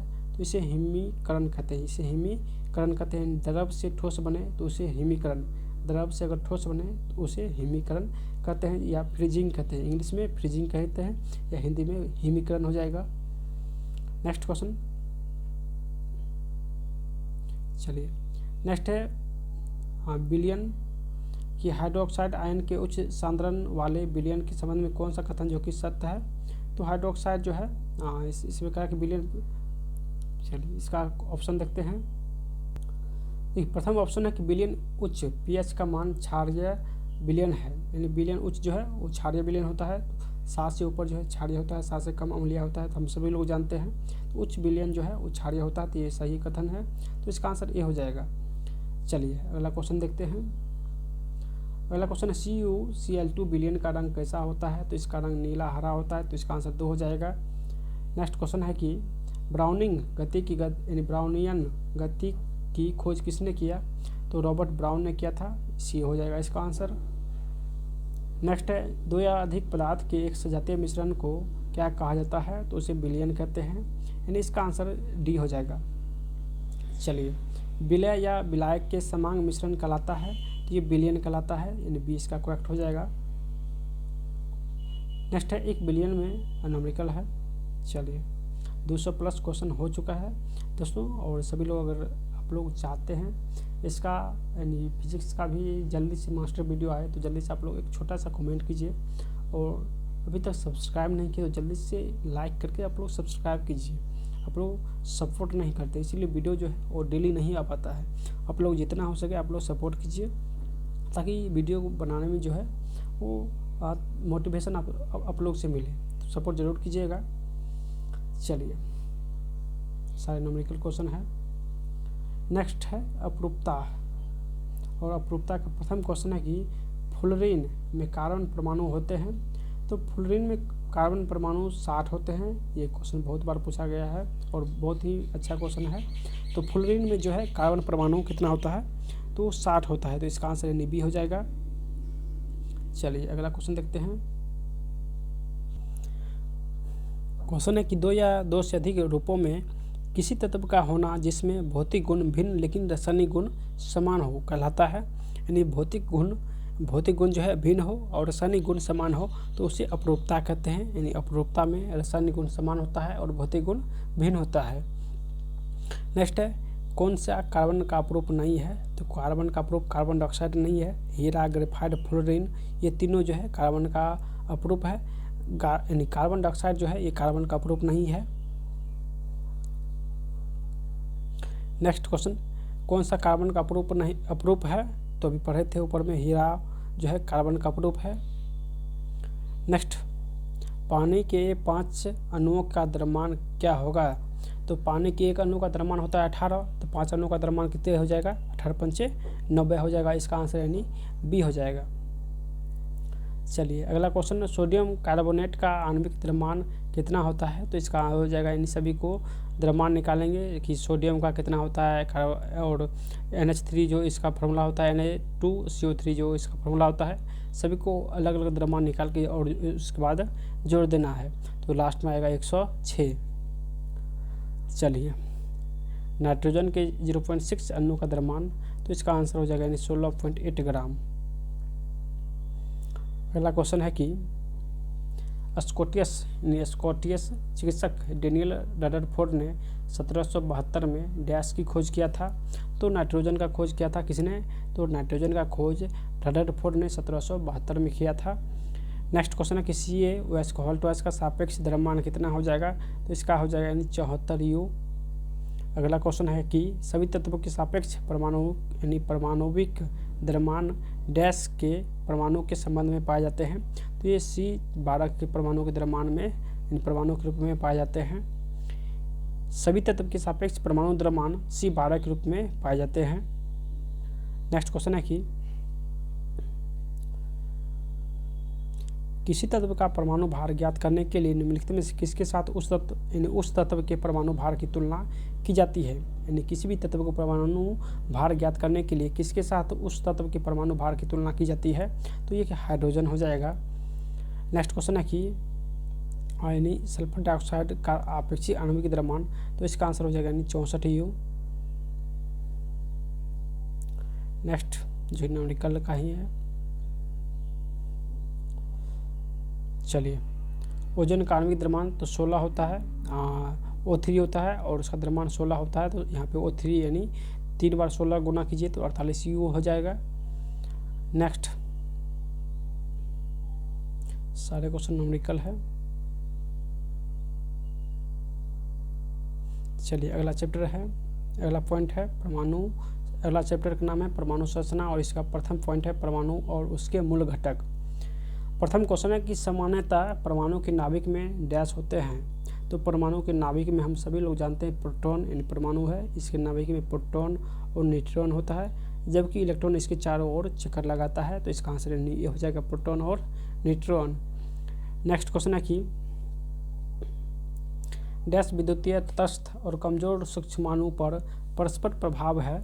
तो इसका आंसर है न्यूट्रिनो हो जाएगा। न्यूट्रिनो जो है विद्युतीय तटस्थ और कमजोर सूक्ष्माणु पर परस्पर प्रभाव है। चलिए अगला क्वेश्चन है कि रदरफोर्ड के अल्फा कण प्रकीर्णन के परिणाम स्वरूप डैश की खोज किया? तो ये परमाणु नाभिक का खोज किया था। नेक्स्ट, इलेक्ट्रॉन के समतुल्य प्रतिद्रव कणों को डैश कहा जाता है? तो इसे पॉजिट्रॉन कहते हैं। प्रति इलेक्ट्रॉन के समतुल्य जो होता है वो पॉजिट्रॉन होता है। नेक्स्ट, एक इलेक्ट्रॉन क्या होता है? तो एक इलेक्ट्रॉन जो होता है नेट आवेश के एक उप परमाणु कण जो कि ऋणात्मक होता है। तो इलेक्ट्रॉन जो है वो ऋणात्मक होता है, यानी सी इसका करेक्ट आंसर हो जाएगा। और प्रोटॉन अगर पूछे तो प्रोटॉन धनात्मक होता है। इलेक्ट्रॉन ऋणात्मक होता है और प्रोटॉन धनात्मक होता है। जे चैडविक ने किस उप परमाणु यानी परमाणुविकीय कण की खोज किया था? तो न्यूट्रॉन की खोज जेम्स चैडविक ने किया था। तो इसका आंसर जेम्स चैडविक जो कि न्यूट्रॉन खोज किया था, यानी डी इसका ऑप्शन हो जाएगा। किस ब्रिटिश भौतिकी वैज्ञानिक को इलेक्ट्रॉन की खोज से संबंधित उनके कार्य के लिए 1906 में भौतिक के नोबेल पुरस्कार से सम्मानित किया गया? तो ये जे थॉमसन को भौतिक का नोबेल पुरस्कार 1906 में दिया गया। नेक्स्ट क्वेश्चन है कि इलेक्ट्रॉन की खोज किसने किया? तो जे थॉमसन ने किया था इलेक्ट्रॉन की खोज। नेक्स्ट, किन कणों में सकारात्मक आवेश होता है? तो सकारात्मक यानी पॉजिटिव आवेश यानी प्रोटॉन में होता है और निगेटिव इलेक्ट्रॉन में होता है। इसको आप लोग ध्यान रखिएगा। जिन उप परमाणु कण में सामान्य उप परमाणु कण से विपरीत गुण होते हैं उन्हें किस नाम से जाना जाता है? तो उसे प्रतिकण के नाम से जाना जाता है। प्रतिकण के नाम से जाना जाता है। देखिए नेक्स्ट क्वेश्चन है कि एक इलेक्ट्रॉन में ऋणात्मक आवेश होता है, तो इसका आंसर हो जाएगा यानी 1.6 गुने 10 पावर माइनस 19 कूलम। यानी एक इलेक्ट्रॉन में जो आवेश होता है 1.6 गुने 10 पावर माइनस 19 कूलम, जो कि ये 3 बार पूछा गया है। जेई में, ग्रुप डी में, 2018 में 2 बार पूछा गया है। नेक्स्ट क्वेश्चन है कि न्यूट्रॉन को छोड़कर सभी डैश परमाणुओं में मौजूद होता है। तो न्यूट्रॉन के छोड़कर सभी जो है वो हाइड्रोजन परमाणु में मौजूद रहता है, यानी इसका आंसर 2 हो जाएगा। नेक्स्ट है न्यूट्रॉन डैश के अलावा सभी परमाणु के नाभिक में मौजूद रहता है। तो न्यूट्रॉन जो है ये हाइड्रोजन के छोड़ के सभी परमाणु में मौजूद रहता है। कौन सा परमाणु का उप परमाणु कण नहीं है? तो इसका आंसर हो जाएगा यानी जिनॉन जो है इसके उप परमाणु कण नहीं होता है। इसका आंसर ए जो कि गलत दिया गया है। प्रोटॉन में डैश धनात्मक आवेश होते हैं। तो प्रोटॉन में 1.6 गुने 10 पावर माइनस 19 कूलम होता है, जो कि यहाँ पे प्लस होता है। अगर इलेक्ट्रॉन पूछे तो यहाँ पे माइनस हो जाएगा। यहाँ पे प्रोटॉन पूछा है तो प्लस 1.6 हो जाएगा और इलेक्ट्रॉन पूछे तो माइनस 1.6 हो जाएगा। चलिए नेक्स्ट क्वेश्चन है कि कैथोड किरण प्रयोग पहली बार किसके द्वारा किया गया था? तो कैथोड किरण का पहली बार प्रयोग जो है जे थॉमसन के द्वारा किया गया था, जिसने इलेक्ट्रॉन की खोज किया था। नेक्स्ट है रदरफोर्ड परमाणु मॉडल डैश का वर्णन नहीं करता है। तो ये परमाणु के स्थायित्व का वर्णन नहीं करता है, यानी सी हो जाएगा। नेक्स्ट है रदरफोर्ड परमाणु मॉडल में अल्फा कण डैश पर प्रक्षेपित किए जाते हैं। तो अल्फा कण जो है स्वर्ण पर प्रक्षेपित किया जाता है, यानी ए इसका करेक्ट हो जाएगा। नेक्स्ट है यानी रदरफोर्ड के अल्फा कण के प्रकीर्णन प्रयोग के परिणाम स्वरूप किसकी खोज हुई थी? तो रदरफोर्ड ने परमाणु के नाभिक का खोज किया था, तो इसका आंसर सी हो जाएगा। नेक्स्ट है रदरफोर्ड प्रयोग में अल्फा कण को एक पतली डैश पर डाला गया था। तो पतली जो है ये सोने की पन्नी पर डाला गया था, यानी रदरफोर्ड प्रयोग में अल्फा कणों को एक पतली सोने की पन्नी पर डाला गया था। इसका आंसर डी हो जाएगा। नेक्स्ट है बोर के एटम के मॉडल की अवधारणा के अनुसार क्या होता है जब एक इलेक्ट्रॉन ऊर्जा के फोटोन को अवशोषित करता है? तो इसका आंसर हो जाएगा यह अगले बाहरी कक्षा में जाता है, या अगले जो है वो बाहरी कक्षा में जाता है।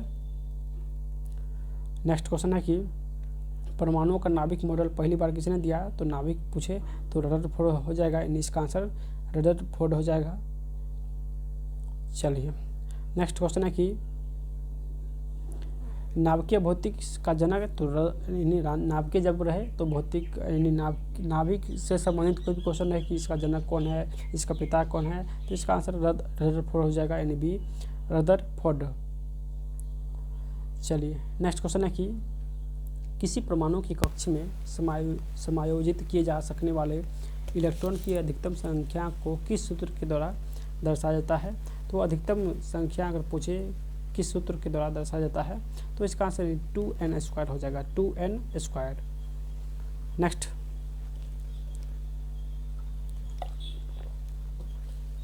नेक्स्ट क्वेश्चन है कि KL यानी m में कक्ष में शामिल हो सकने वाले इलेक्ट्रॉन की अधिकतम संख्या। तो यहाँ पे m कक्ष पूछा है, यानी m कक्ष में 18 होता है। 4 कक्ष होता है जिसमें m कक्ष में 18 होता है। प्रथम कक्ष K L M N, देखिए K में 2, L में 8, इसी में 18 और N में 32। यहाँ पे पूछा गया है M कक्ष, तो M कक्ष में 18 इलेक्ट्रॉन होते हैं। तो इसको आप लोग ध्यान रखिए, 2 8 18 32, 2 8 18 32, KLMN। इसे संबंधित आगे क्वेश्चन बहुत पूछा गया है। चलिए M सतह में समायोजित किए जा सकने में इलेक्ट्रॉन की संख्या, तो ये बताए थे M में 18। नेक्स्ट है N को पूछा है, तो KLMN, N को लास्ट वाला होता है, तो इसमें 32 तत्व हो जाएगा, यानी 32 इलेक्ट्रॉन हो जाएगा। चलिए N में तो 32 हो जाएगा, यानी ए इसका करेक्ट हो जाएगा। तीसरी कक्ष कौन है? तो KLM, तीसरी कक्ष M है, तो इसका आंसर डी हो जाएगा M। नेक्स्ट है तीसरी सेल में इलेक्ट्रॉन की अधिकतम संख्या है, तो अभी ऊपर बताए थे तीसरी जो कि m है, m में 18 होता है, यानी इसका आंसर सी हो जाएगा 18। नेक्स्ट है किसी परमाणु के के कोष में समायोजित किया जा सकने वाले अधिकतम इलेक्ट्रॉन की संख्या कितनी होती है। तो यहाँ पे के पूछा है, तो सबसे पहला तत्व है, तो इसमें 2 इलेक्ट्रॉन होता है, यानी सी हो जाएगा इसका आंसर। नेक्स्ट क्वेश्चन है कि एम कक्ष, तो ये तीसरा है, तो इसमें 18 तत्व हो जाएगा। एम कक्ष है समायोजित किए जाने वाले, तो इसमें भी एम कक्ष तीसरा है, तो 18 हो जाएगा। एल कक्ष है, तो दूसरा है के एल दूसरा है, तो 2 8 हो जाएगा, यानी 8 हो जाएगा इसका आंसर। नेक्स्ट है एक तत्व का परमाणु संख्या 13 है, तो इस तत्व में कितने सेल है। तो इस तत्व में जो है 3 सेल है, इसका आंसर ये हो जाएगा 3 सेल है। नेक्स्ट क्वेश्चन है कि ऊर्जा के चतुर्थ स्तर में, यानी ऊर्जा किए जा सकने वाले इलेक्ट्रॉन का अधिकतम, तो चतुर्थ जो पूछा है के एल एम एन एन पूछा है, तो एन में 32 होता है, यानी इसका आंसर 2 हो जाएगा। नेक्स्ट है किसी से एक सेल में समायोजित किए जा सकने वाले इलेक्ट्रॉन की अधिकतम संख्या का फॉर्मूला, तो इसका होता है 2n², यानी ये हो जाएगा। नेक्स्ट क्वेश्चन है कि एक कोष में मौजूद अधिकतम इलेक्ट्रॉन की संख्या को किसके द्वारा जो कि दर्शाया जाता है, तो 2n² हो जाएगा, यानी इसका जो आंसर हो जाएगा 2n²। नेक्स्ट है इसका भी वही फार्मूला पूछा है 2n²। चलिए नेक्स्ट है इलेक्ट्रॉन विन्यास। देखिए इसमें किस धातु का इलेक्ट्रॉन विन्यास जो है, यानी 2 8 10 + 4 14 होता है, तो 14 जो है सिलिकॉन का परमाणु संख्या होता है, तो इसका आंसर डी हो जाएगा सिलिकॉन, जो कि 2022 में पूछा गया है। नेक्स्ट है कार्बन के इलेक्ट्रॉनिक विन्यास में शामिल कोषों की कुल संख्या कितनी होती है, तो इसमें 2 कोष होती है।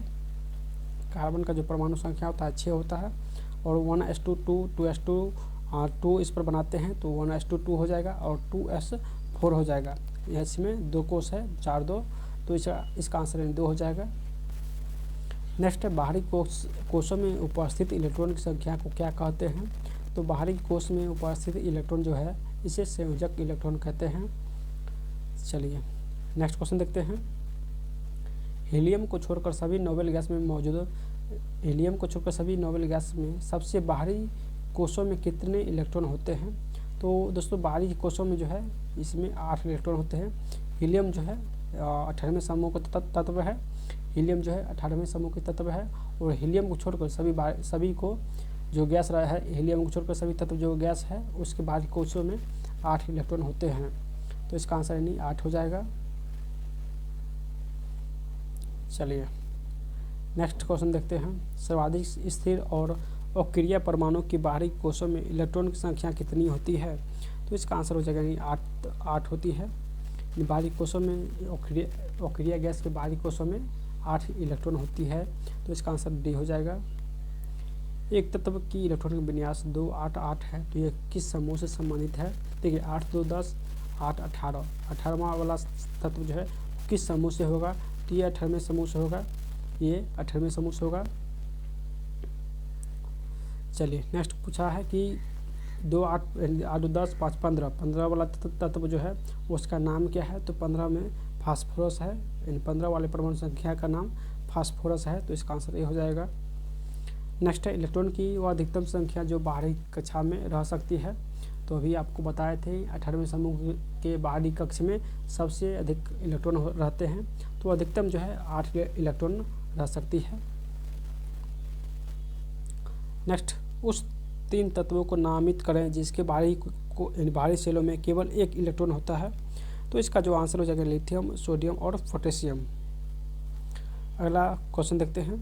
देखिए यदि क्रिप्टॉन का परमाणु संख्या 36 है, तो उसका इलेक्ट्रॉन विन्यास कितना हो जाएगा, तो 2 8, देखिए यहाँ पे 2 8 के बाद तीसरा तत्व 18 है, तीसरा तत्व तो 3 तक हम लोग पूरे ले लिए, 2 8 18। अब जो बाकी चौथा तत्व है 32 है, तो इसमें से कितना लेंगे, तो ये 36 पूर जाएगा। यहाँ पे देखिए 8 2 10 8 18, यानी 10 18 28 हो गया, बाकी बचा कितना, तो 8 बचा, तो 8 तत्व जो है इस चौथा समूह से लेंगे, यानी 32 से लेंगे, तो यहाँ पे 8 लेंगे, तो यहाँ पे 36 पूर गया है। तो इस प्रकार हम लोग इलेक्ट्रॉनिक विन्यास निकालते हैं, तो इसका आंसर 2 हो जाएगा। अगर इसमें पूछे कि कितने टोटल प्रयोग हुआ है, तो 4 प्रयोग हुआ है।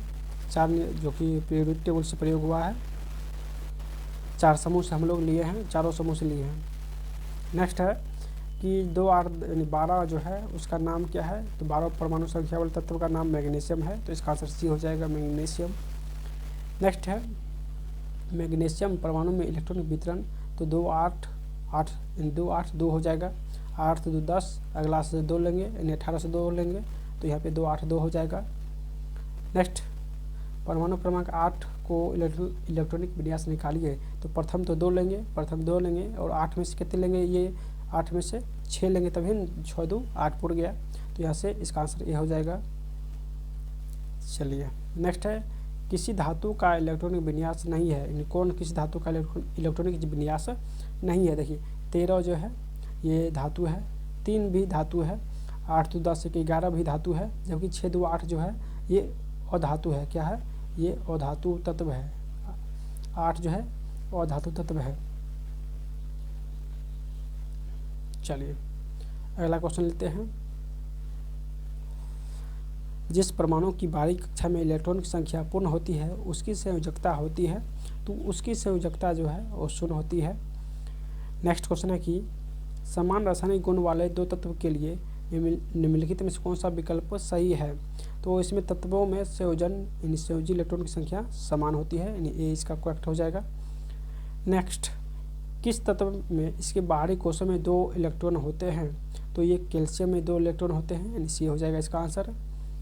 नेक्स्ट डैश में बाहरी कक्षा पूरी तरह से भरी होती है, तो बाहरी कक्षा किस में पूरी तरीके से भरी होती है, तो ये जिनोन होना चाहिए। जिनोन में जो है बाहरी कक्षा पूरी तरीके से भरी होती है, यानी इसका आंसर जिनोन ही होगा, जिसमें बाहरी कक्षा पूरी तरीके से भरी होती है। चलिए अगला क्वेश्चन देखते हैं। पहले आवर्त में दोनों तत्वों के डैश में संयोजन इलेक्ट्रॉन होते हैं, तो 2 तत्व पूछा है। जब 2 रहे तो यानी के कोश हो जाएगा, 2 रहे तो के कोश हो जाएगा, यानी ए इसका करेक्ट हो जाएगा। चलिए अगला परमाणु क्रमांक 17 वाला एक तत्व नीचे दिए गए हैं, किस परमाणु क्रमांक के तत्व के समान विशेषताएं रखेगी, तो ये जो है 17 वाला ये 35 वाला के समान विशेषता रहेगा, यानी 17 वाला तत्व और 35 वाला तत्व ये दोनों की जो समानता है वो दोनों समान रहेगी।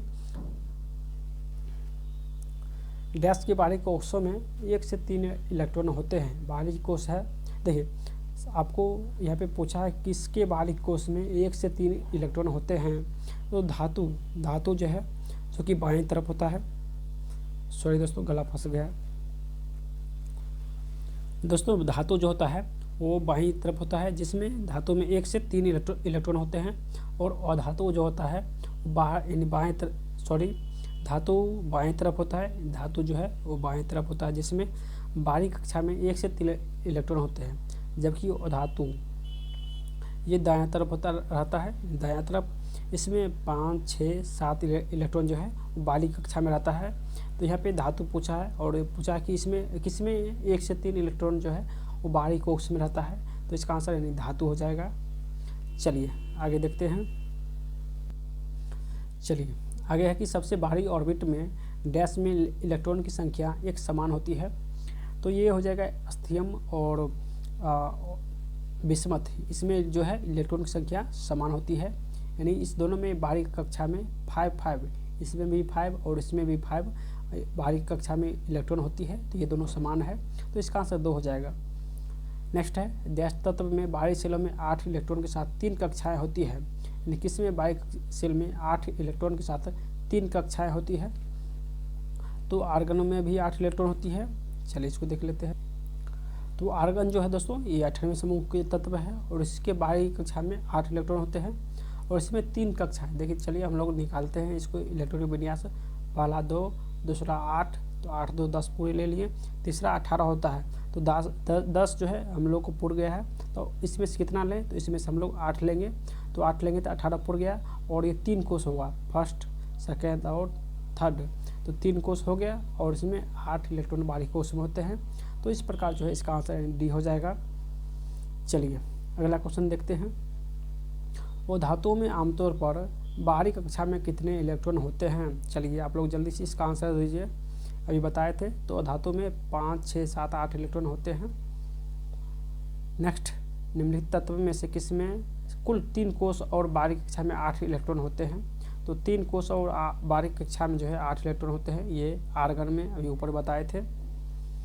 नेक्स्ट, ये तो इलेक्ट्रॉन विन्यास है। चलिए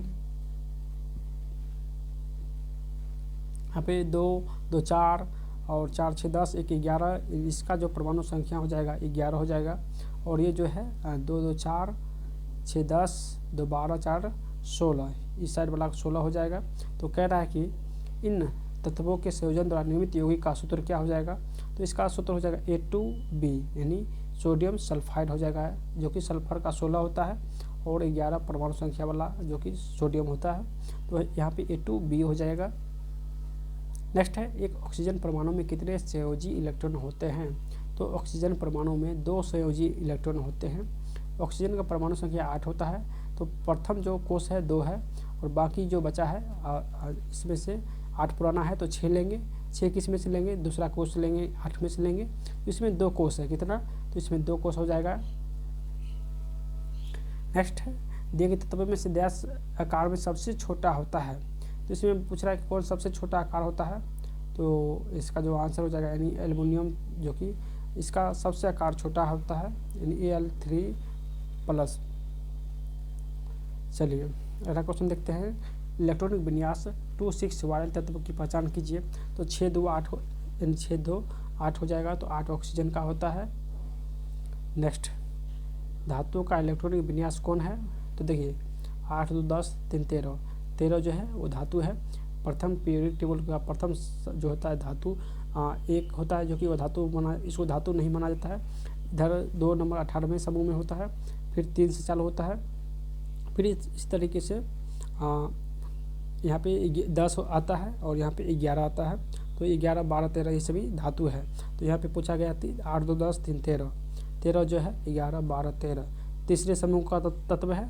तीसरे समूह वाला जो है वो सभी धातु होते हैं। तो इसका जो आंसर हो जाएगा यानी A करेक्ट हो जाएगा। चलिए अगला क्वेश्चन देखते हैं। कह रहा कि इसकी संयोजकता कितनी हो जाएगी? देखिए 2, 8, 10, 7, 17, तो इसकी संयोजकता जो है 1 हो जाएगा, यानी 20 का करेक्ट हो जाएगा। यानी 7 इलेक्ट्रॉन इसके पास है, तो ये किसी से एक लेकर अपना कक्षा जो है पूरा करेगा। नेक्स्ट है कि 17 वाले इस परमाणु क्रमांक, इसका इलेक्ट्रॉनिक विन्यास दिया गया है, किसका है? तो ये 17 वाले परमाणु का इलेक्ट्रॉनिक विन्यास है, यानी 17 हो जाएगा इसका आंसर। 8, 2, 10, 7, 17। नेक्स्ट है, करा कि प्रोटोन, इसमें प्रोटोनों की संख्या कितनी हो जाएगी? तो ये देखिए 8, 2, 10, 5, 15, टोटल परमाणु संख्या 15 है, लेकिन परमाणु संख्या 15 है तो प्रोटोन की संख्या कितनी हो जाएगी? तो प्रोटोन की संख्या भी जो है वो 15 होना चाहिए। चलिए प्रोटोन की संख्या भी 15 ही है, क्योंकि परमाणु संख्या बराबर प्रोटोन की संख्या होती है, यानी परमाणु संख्या और प्रोटोन की संख्या बराबर होती है, इसीलिए यहाँ पे प्रोटोन की संख्या जो है 15 हो जाएगा। और परमाणु संख्या जो है 8, 2, 10, 5, 15, टोटल परमाणु संख्या 15 है, तो प्रोटोन संख्या भी 15 हो जाएगा। चलिए अगला क्वेश्चन है कि हीलियम परमाणु की बाहरी आवरण में डैश इलेक्ट्रॉन होते हैं? तो हीलियम के बाहरी आवरण में 2 इलेक्ट्रॉन होते हैं, तो इसका आंसर 2 हो जाएगा। नेक्स्ट क्वेश्चन है कि एल्युमिनियम परमाणु में इलेक्ट्रॉन की सही वितरण बताइए। तो एल्युमिनियम जो है इसका परमाणु संख्या कितना होता है? तो एल्युमिनियम का परमाणु संख्या 13 होता है, तो 2, 8 और 3 के रूप में बनेगा, तो इसका आंसर 2 हो जाएगा। नेक्स्ट है, चलिए कह रहा कि आवर्त सारणी में उस तत्व के नीचे ठीक नीचे तत्व की परमाणु संख्या क्या होगी? तो 2, 2, 4, 6, 10, 2, 12, 3, 15, 15 के नीचे क्या हो जाएगा? तो 15 के नीचे जो है 33 वाला होगा, यानी पीरियडिक टेबल जो है उसमें 15 के नीचे 33 वाला परमाणु संख्या होगा। इसमें अगर हम लोग 18 जोड़ते हैं, देखिए 18 जोड़ेंगे तो 33 पड़ जाएगा, यानी 18 जोड़ेंगे। अगर आप लोग अच्छे से देखे होंगे तो इस 18 जोड़ने पर जो है निचल का संख्या आ जाता है, तो इसमें भी 15 में 18 जोड़ेंगे तो 33 आ जाएगा, तो इसका आंसर 2 हो जाएगा। नेक्स्ट है, एक तत्व का इलेक्ट्रॉनिक विन्यास कितना है? 2, 8, 2, 8, 10 हो गया, 10, 4, 14। तत्व का नाम बताइए। तो 14 वाला तत्व जो है वो सिलिकॉन है, तो इसका आंसर 2 हो जाएगा। नेक्स्ट है, कह रहा है कि तत्व का नाम बताइए। 8, 2, 10, 8, 18, 19, 19 वाला तत्व कौन है, तो पोटेशियम है, तो इसका आंसर 2 हो जाएगा, पोटेशियम। नेक्स्ट है एंडोडियम का इलेक्ट्रॉनिक विन्यास बताइए, तो इसका आंसर हो जाएगा यानी ए। रोडियम का जो इलेक्ट्रॉनिक विन्यास होता है ए हो जाएगा, जिसकी परमाणु संख्या 45 होता है।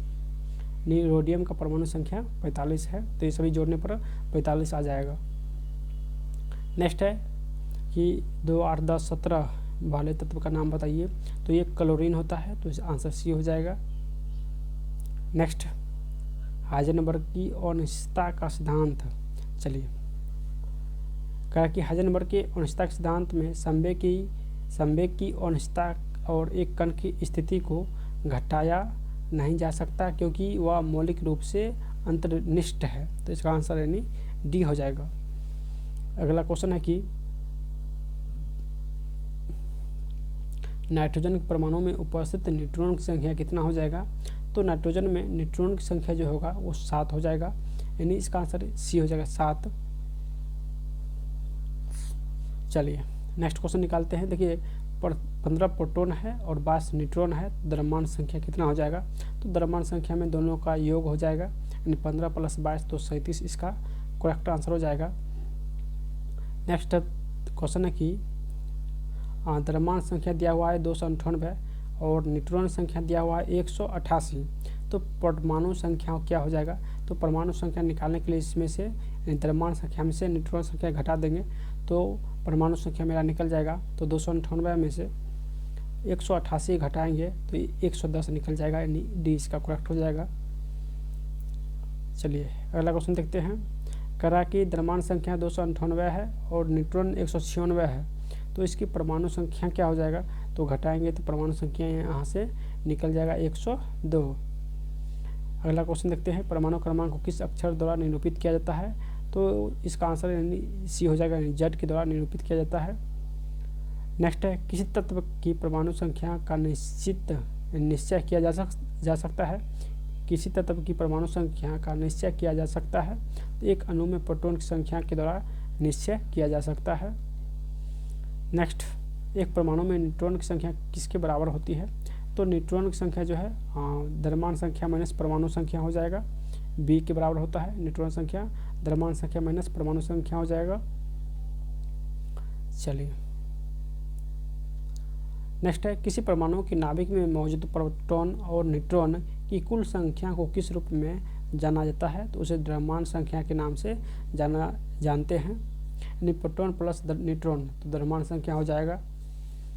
नेक्स्ट है किसी तत्व का परमाणु क्रमांक नाभिक में मौजूद डैश की संख्या के बराबर होता है, तो यहाँ पे परमाणु क्रमांक पूछा है, तो परमाणु क्रमांक जो है ये प्रोटॉन के बराबर होता है, पॉस परमाणु पॉस प्रोटॉन, इसको ऐसे भी याद रख सकते हैं। परमाणु क्रमांक जो है प्रोटॉन के बराबर होता है, एन डी हो जाएगा।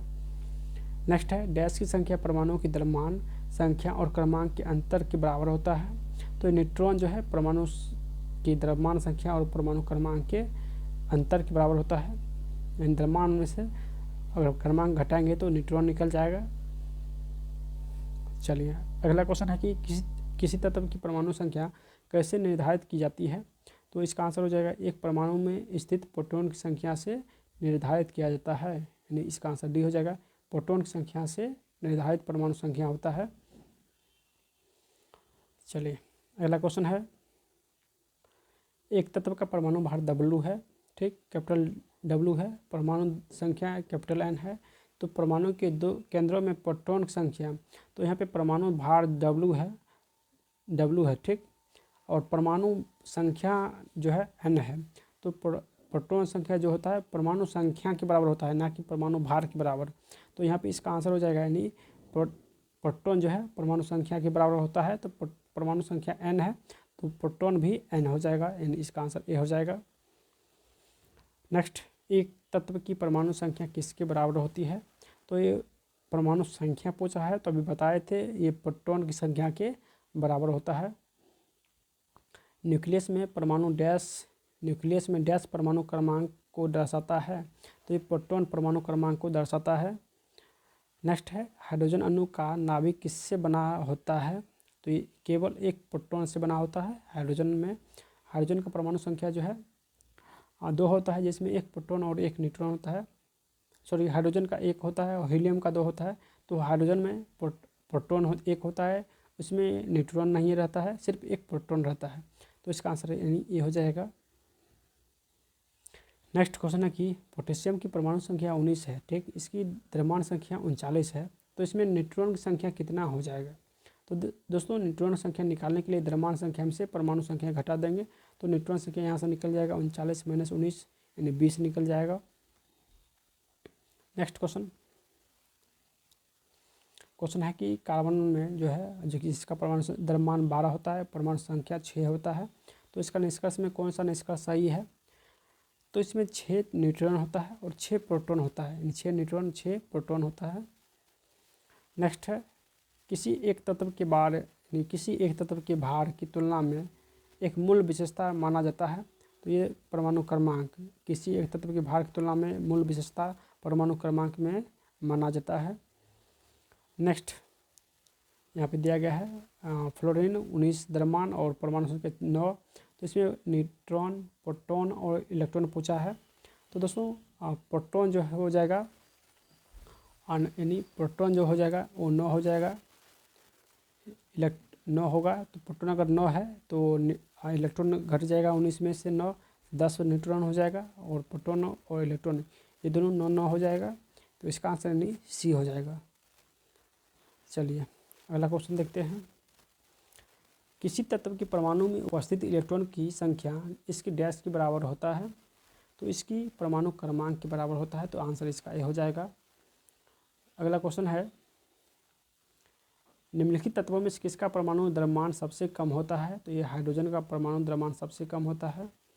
नेक्स्ट क्वेश्चन है कि एक परमाणु की परमाणु संख्या क्या होती है जिसमें 10 प्रोटॉन और 11 न्यूट्रॉन होता है, तो इसमें परमाणु संख्या यहाँ पे पूछा है, तो परमाणु संख्या प्रोटॉन की संख्या के बराबर होता है, तो प्रोटॉन की जो संख्या है वो कितना है, वो 10 है, तो इसका आंसर 10 हो जाएगा। नेक्स्ट है 10 प्रोटॉन और 17 न्यूट्रॉन, तो द्रव्यमान संख्या, तो योग हो जाएगा, यहाँ पे द्रव्यमान संख्या पूछा तो योग हो जाएगा, 27 हो जाएगा। नेक्स्ट है एक तत्व के एक परमाणु में नाभिक, परमाणु के नाभिक में 11 प्रोटॉन और 12 न्यूट्रॉन है, तो द्रव्यमान कितना हो जाएगा, तो द्रव्यमान जो है 23 हो जाएगा, यानी डी इसका करेक्ट हो जाएगा 23। चलिए नेक्स्ट क्वेश्चन देखते हैं। द्रव्यमान संख्या दिया हुआ है 298 और न्यूट्रॉन दिया हुआ है 189, तो इसकी परमाणु संख्या तो माइनस कर देंगे, तो यहाँ से 109 निकल जाएगा। चलिए अगला क्वेश्चन है कि किसी तत्व की परमाणु संख्या उस तत्व के प्रत्येक परमाणु के नाभिक में मौजूद डैश की संख्या के बराबर होती है, तो ये प्रोटॉन की संख्या के बराबर होती है, परमाणु संख्या प्रोटॉन की संख्या के बराबर होती है। नेक्स्ट है एक हाइड्रोजन एटम में कितने न्यूट्रॉन होते हैं, तो हाइड्रोजन में जो है सिर्फ एक प्रोटॉन होते हैं, उसमें न्यूट्रॉन नहीं रहता है, तो इसका आंसर डी हो जाएगा। नेक्स्ट है हाइड्रोजन के समस्थानिक ड्यूटेरियम में डैश होते हैं, तो ड्यूटेरियम जो है हाइड्रोजन का समस्थानिक, इसमें एक प्रोटॉन और एक न्यूट्रॉन रहता है। नेक्स्ट है आइसोटोप या समस्थानिक क्या है, तो आइसोटोप या समस्थानिक जो है एक तत्व के परमाणु जिसमें एक ही परमाणु क्रमांक लेकिन द्रव्यमान जो है वो भिन्न होता है। आइसोटोप में परमाणु क्रमांक समान रहता है लेकिन परमाणु द्रव्यमान जो है वो भिन्न रहता है, तो इस प्रकार इसका आंसर डी हो जाएगा। नेक्स्ट है एक ही तत्व के समस्थानिक में होते हैं, तो इसमें समान प्रोटॉन संख्या होती है, तो आंसर सी हो जाएगा। चलिए नेक्स्ट क्वेश्चन, समस्थानिक शब्द का क्या अभिप्राय है, तो समान परमाणु क्रमांक किंतु भिन्न द्रव्यमान। समस्थानिक में जो है यानी समस्थानिक में परमाणु क्रमांक तो समान होता है लेकिन द्रव्यमान भिन्न होता है, तो इसका आंसर ए हो जाएगा। नेक्स्ट है क्लोरीन गैस, क्लोरीन के दो समस्थानिक का मिश्रण है जिसका अनुपात 3:1 है, तो दोनों समस्थानिक क्या हो जाएगा, तो ये क्लोरीन यानी क्लोरीन 35, क्लोरीन 37। नेक्स्ट है जब आप एक परमाणु के न्यूट्रॉन की संख्या को बदल देते हैं तो इसका डैश बदल जाएगा, तो इसका समस्थानिक बदल जाएगा, यानी न्यूट्रॉन की संख्या बदलने से समस्थानिक जो है वो बदल जाएगा। नेक्स्ट एक तत्व के समस्थानिक के अणुओं के द्रव्यमान में अंतर का कारण क्या है, तो ये जो कारण है उनके नाभिक में न्यूट्रॉन की अलग अलग संख्या, यानी बी इसका करेक्ट हो जाएगा। नेक्स्ट है डैश की रासायनिक विशेषताएं एक समान होती है परंतु द्रव्यमान भिन्न होती है, तो द्रव्यमान अगर भिन्न रहे तो समस्थानिक हो जाएगा। समस्थानिक में द्रव्यमान भिन्न रहता है और रासायनिक विशेषताएं समान रहती है। चलिए अगला क्वेश्चन देखते हैं। कौन सा किसी तत्व के समस्थानिक का गुण नहीं है? तो इसका आंसर यानी करेक्ट कौन सा जो है किसी तत्व का समस्थानिक गुण है, यहाँ पे है पूछा है। तो यहाँ देखेंगे प्रथम है कि उसके द्रव्यमान, समस्थानिक में द्रव्यमान समान नहीं रहता है, इसमें द्रव्यमान भिन्न रहता है, ये गलत हो गया। इसमें परमाणु क्रमांक समान रहता है, ये सही है। भौतिक गुण प्रदर्शित करता है, ये भी सही है। और इसमें जो है समान रासायनिक गुण प्रदर्शित करता है, ये भी सही है। तो इस प्रकार इसका आंसर यानी 2 हो जाएगा। नेक्स्ट, यह अवधारणा कि एक तत्व के सभी परमाणु समान होते हैं को डैश की खोज से गलत सिद्ध हो गया। तो ये समस्थानिक की खोज से गलत सिद्ध हो गया कि सभी परमाणु जो है एक तत्व के सभी परमाणु समान होते हैं, ये समस्थानिक के खोज से गलत सिद्ध हो गया। चलिए अगला क्वेश्चन देखते हैं जो कि न्यूमेरिकल का है। पोटेशियम में कितने न्यूट्रॉन होते हैं? तो इसमें न्यूट्रॉन जो है 0 होता है पोटेशियम में। नेक्स्ट, हाइड्रोजन परमाणु के 3 समस्थानिक पोटेशियम, ड्यूटेरियम और ट्राइटियम। समस्थानिक ट्राइटियम ट्राइटियम के परमाणु क्रमांक और द्रव्यमान का जो है अनुपात बताइए। तो पोटेशियम का जो परमाणु क्रमांक है और द्रव्यमान, इसका अनुपात होता है 1:3, यानी 1:3 की रेशियो होता है। नेक्स्ट, समस्थानिक ऐसे परमाणु है जिनका परमाणु क्रमांक तो समान होता है लेकिन द्रव्यमान भिन्न होता है, तो उसे समस्थानिक कहते हैं। नेक्स्ट, तत्व जिनकी द्रव्यमान संख्या एक समान है परंतु भिन्न परमाणु संख्या होती है कहलाता है, तो वो आइसोबार कहलाता है। इन द्रव्यमान संख्या समान हो उसे आइसोबार कहते हैं। चलिए, जिसे हिंदी में संभारी, यानी आइसोबार का हिंदी संभारी होता है। संभारी में डैश की संख्या समान होती है, तो नाभिकों की संख्या समान होती है, तो आंसर इसका 2 हो जाएगा। द्रव्यमान संख्या नाभिक संख्या समान हो उसे संभारी कहते हैं। नेक्स्ट है, समान द्रव्यमान संख्या लेकिन भिन्न परमाणु क्रमांक वाले परमाणुओं को डैश के रूप में जाना जाता है, तो उसे आइसोबार यानी संभार के नाम से जाना जाता है। अगला क्वेश्चन, समान द्रव्यमान संख्या वाले न्यूक्लियोलाइड्स डैश कहलाते हैं, तो ये आइसोबार कहलाते हैं, यानी इसका आंसर डी हो जाएगा। चलिए, डैश इलेक्ट्रॉन की संख्या समान, यानी डैश इलेक्ट्रॉन की समान संख्या वाले परमाणु अणु या आयन होते हैं, तो ये आइसो इलेक्ट्रॉन हो जाएगा, यानी सी इसका करेक्ट हो जाएगा। नेक्स्ट है, जिस तापमान पर किसी गैस का आयतन शून्य हो जाता है उसको क्या कहते हैं?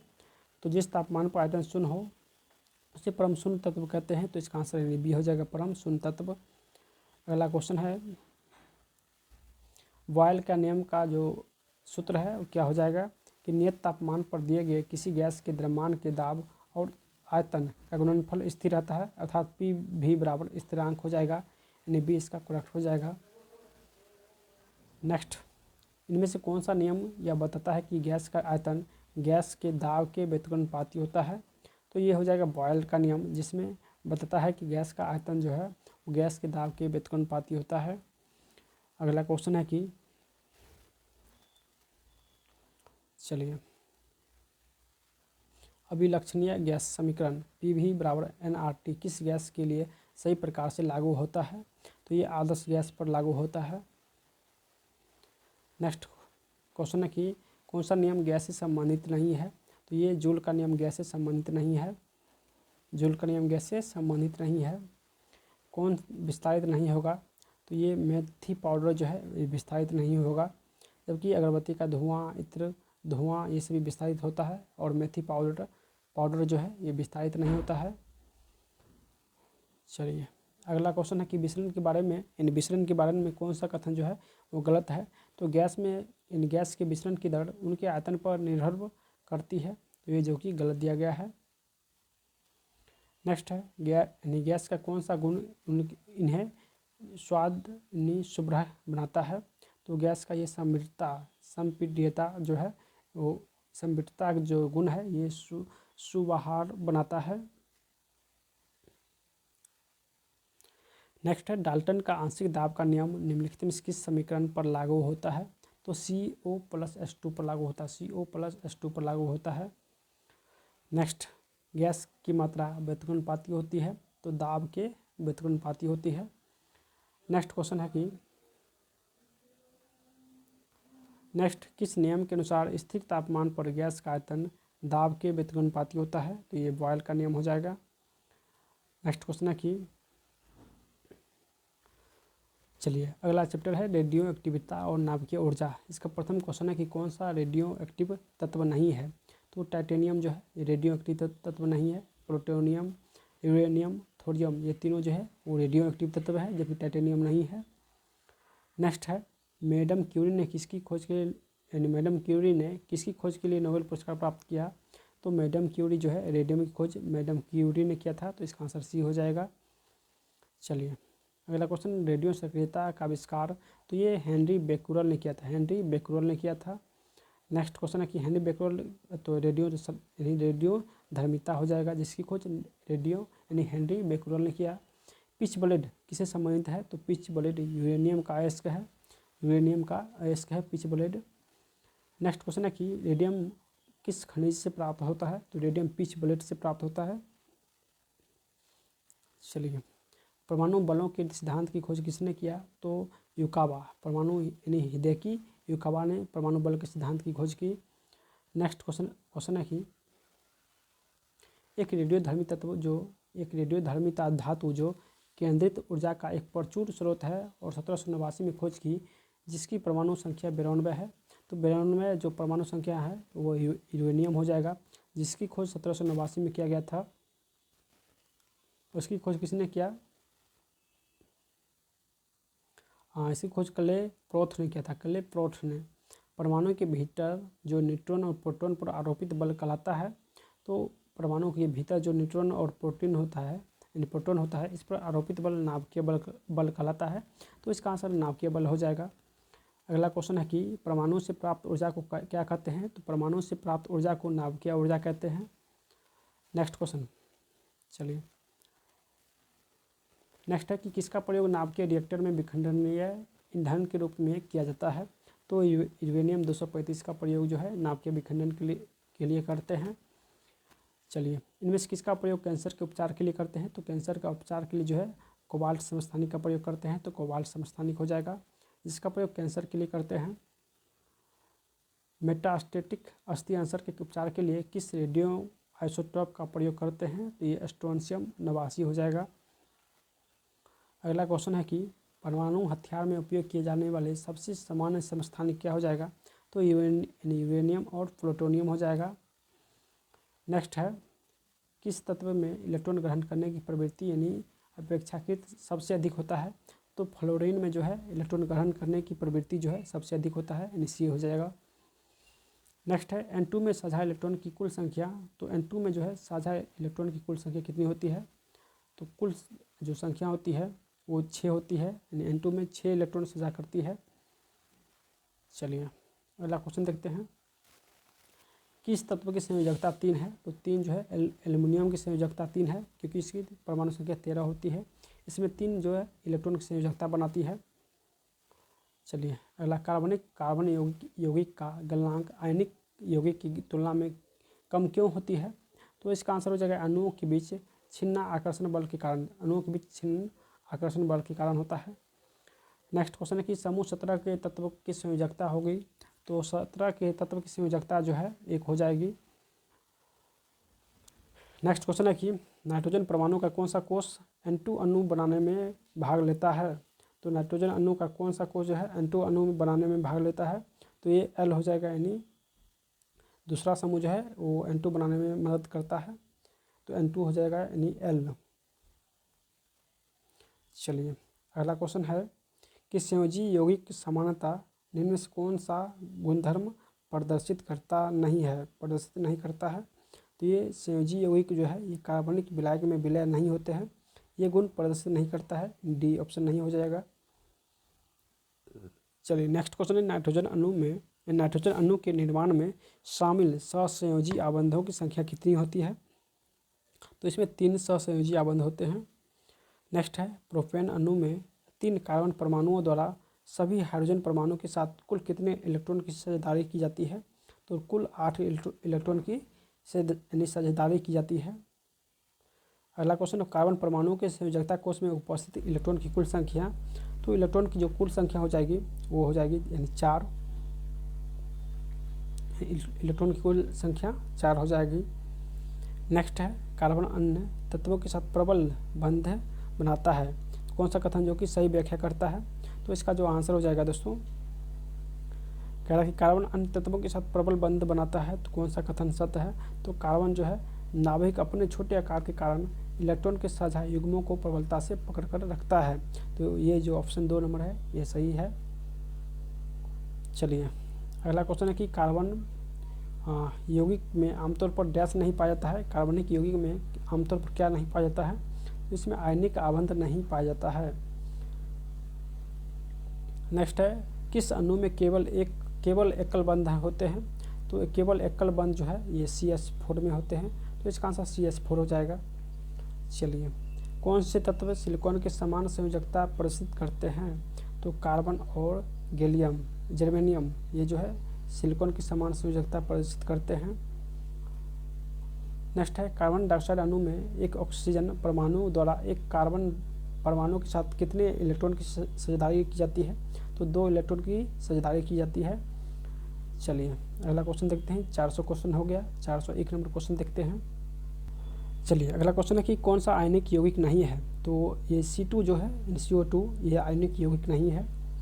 अगला क्वेश्चन है कि उच्चतम संयोजकता वाले तत्व का चयन कीजिए। तो ये नाइट्रोजन हो जाएगा।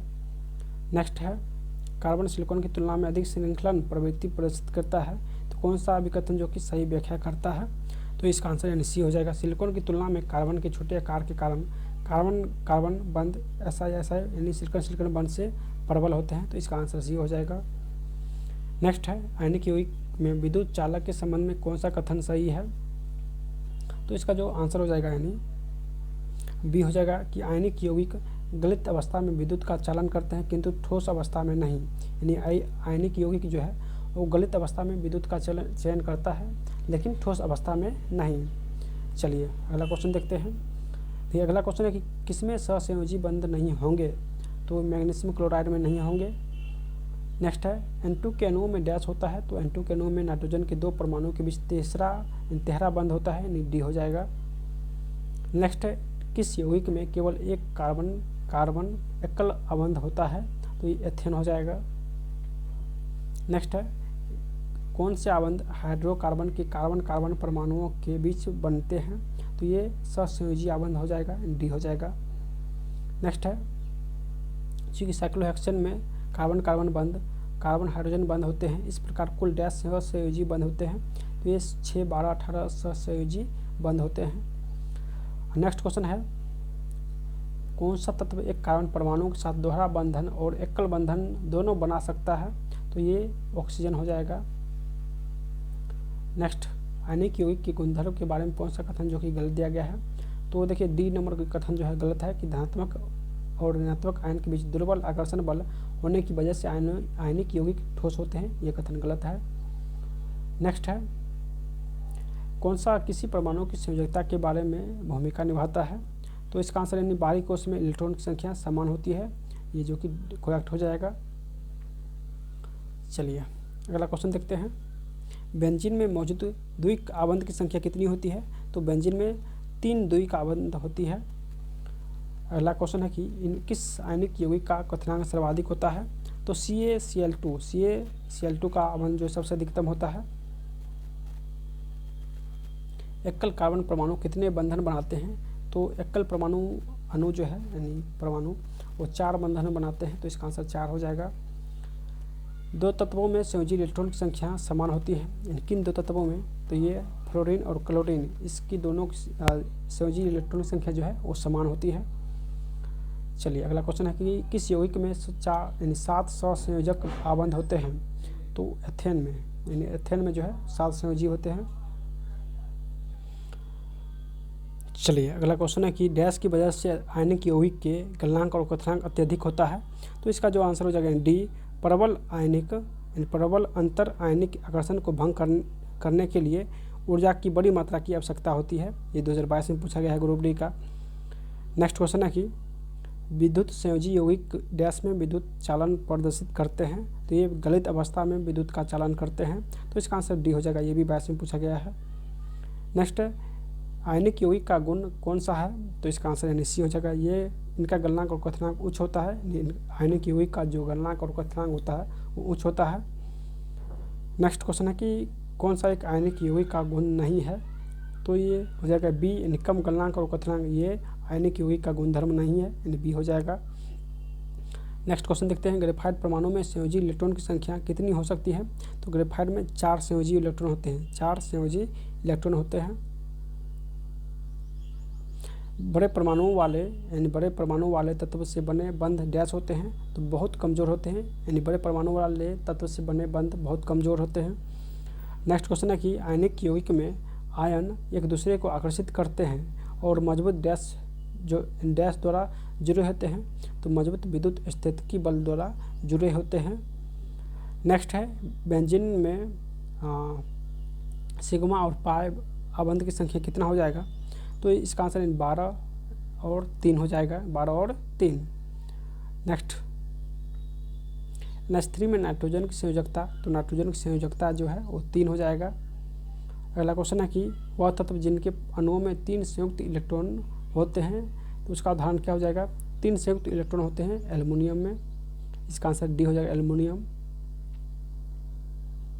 नेक्स्ट है, त्रिसंयोजक तत्व कौन सा है, तो त्रिसंयोजक तत्व जो है बोरॉन, इंडियम, एल्युमिनियम ये सभी त्रिसंयोजक तत्व है जिसकी बाहरी कक्षा में 3 इलेक्ट्रॉन होते हैं। नेक्स्ट क्वेश्चन पढ़ेंगे, फास्फोरस के एक परमाणु में कितने संयोजी इलेक्ट्रॉन होते हैं, तो 5 संयोजी इलेक्ट्रॉन होते हैं। अगला क्वेश्चन है कि NH4 के एक अणु में कितने परमाणु होते हैं, तो 15 परमाणु होते हैं। चलिए नेक्स्ट क्वेश्चन कि एल्युमिनियम की संयोजकता 3 है, ऑक्सीजन की 2, तो एल्युमिनियम ऑक्साइड का रासायनिक सूत्र क्या हो जाएगा, तो Al2O3 हो जाएगा।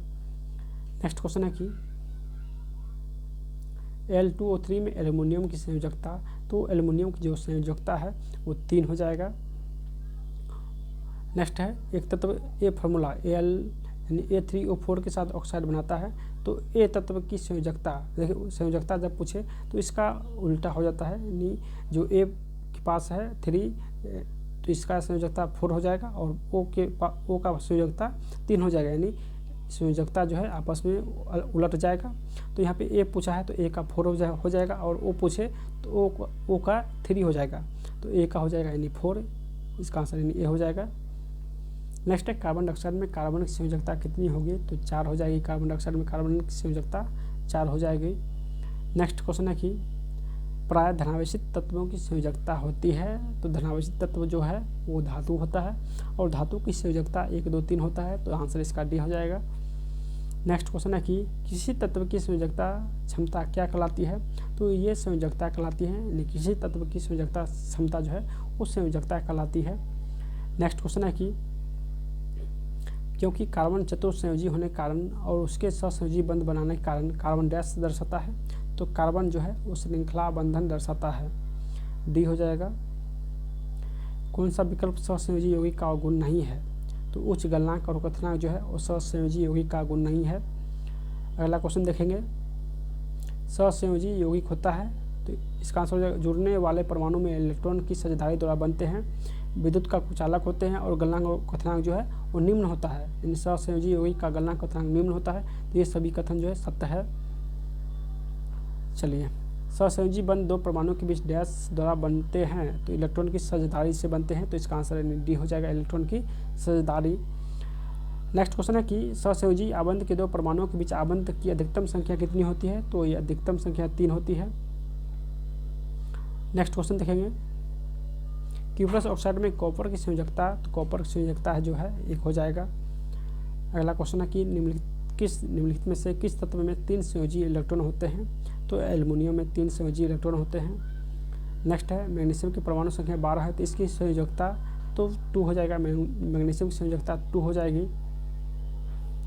अमोनिया में नाइट्रोजन की संयोजकता, तो नाइट्रोजन की संयोजकता 3 हो जाएगी। नेक्स्ट है, एक सहसंयोजी अणु नहीं है, तो इसका आंसर ए हो जाएगा, जो कि सहसंयोजी यौगिक नहीं है। नेक्स्ट क्वेश्चन, ऑक्सीजन के सापेक्ष क्लोरीन की संयोजकता तो इसका आंसर यानी 7 हो जाएगा। क्लोरीन की संयोजकता जो होती है वो 7 होती है।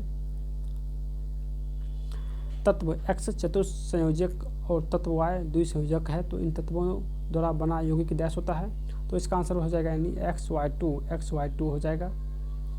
नेक्स्ट है लिथियम नाइट्राइड का सूत्र, तो इसका आंसर लिथियम 3 Li3n हो जाएगा। नेक्स्ट जो कि कह रहा है कि तत्व संयोजकता जो कि कौन सा कथन गलत है, तो इसमें जो है ऑक्सीजन जो कि गलत कथन दिया गया है।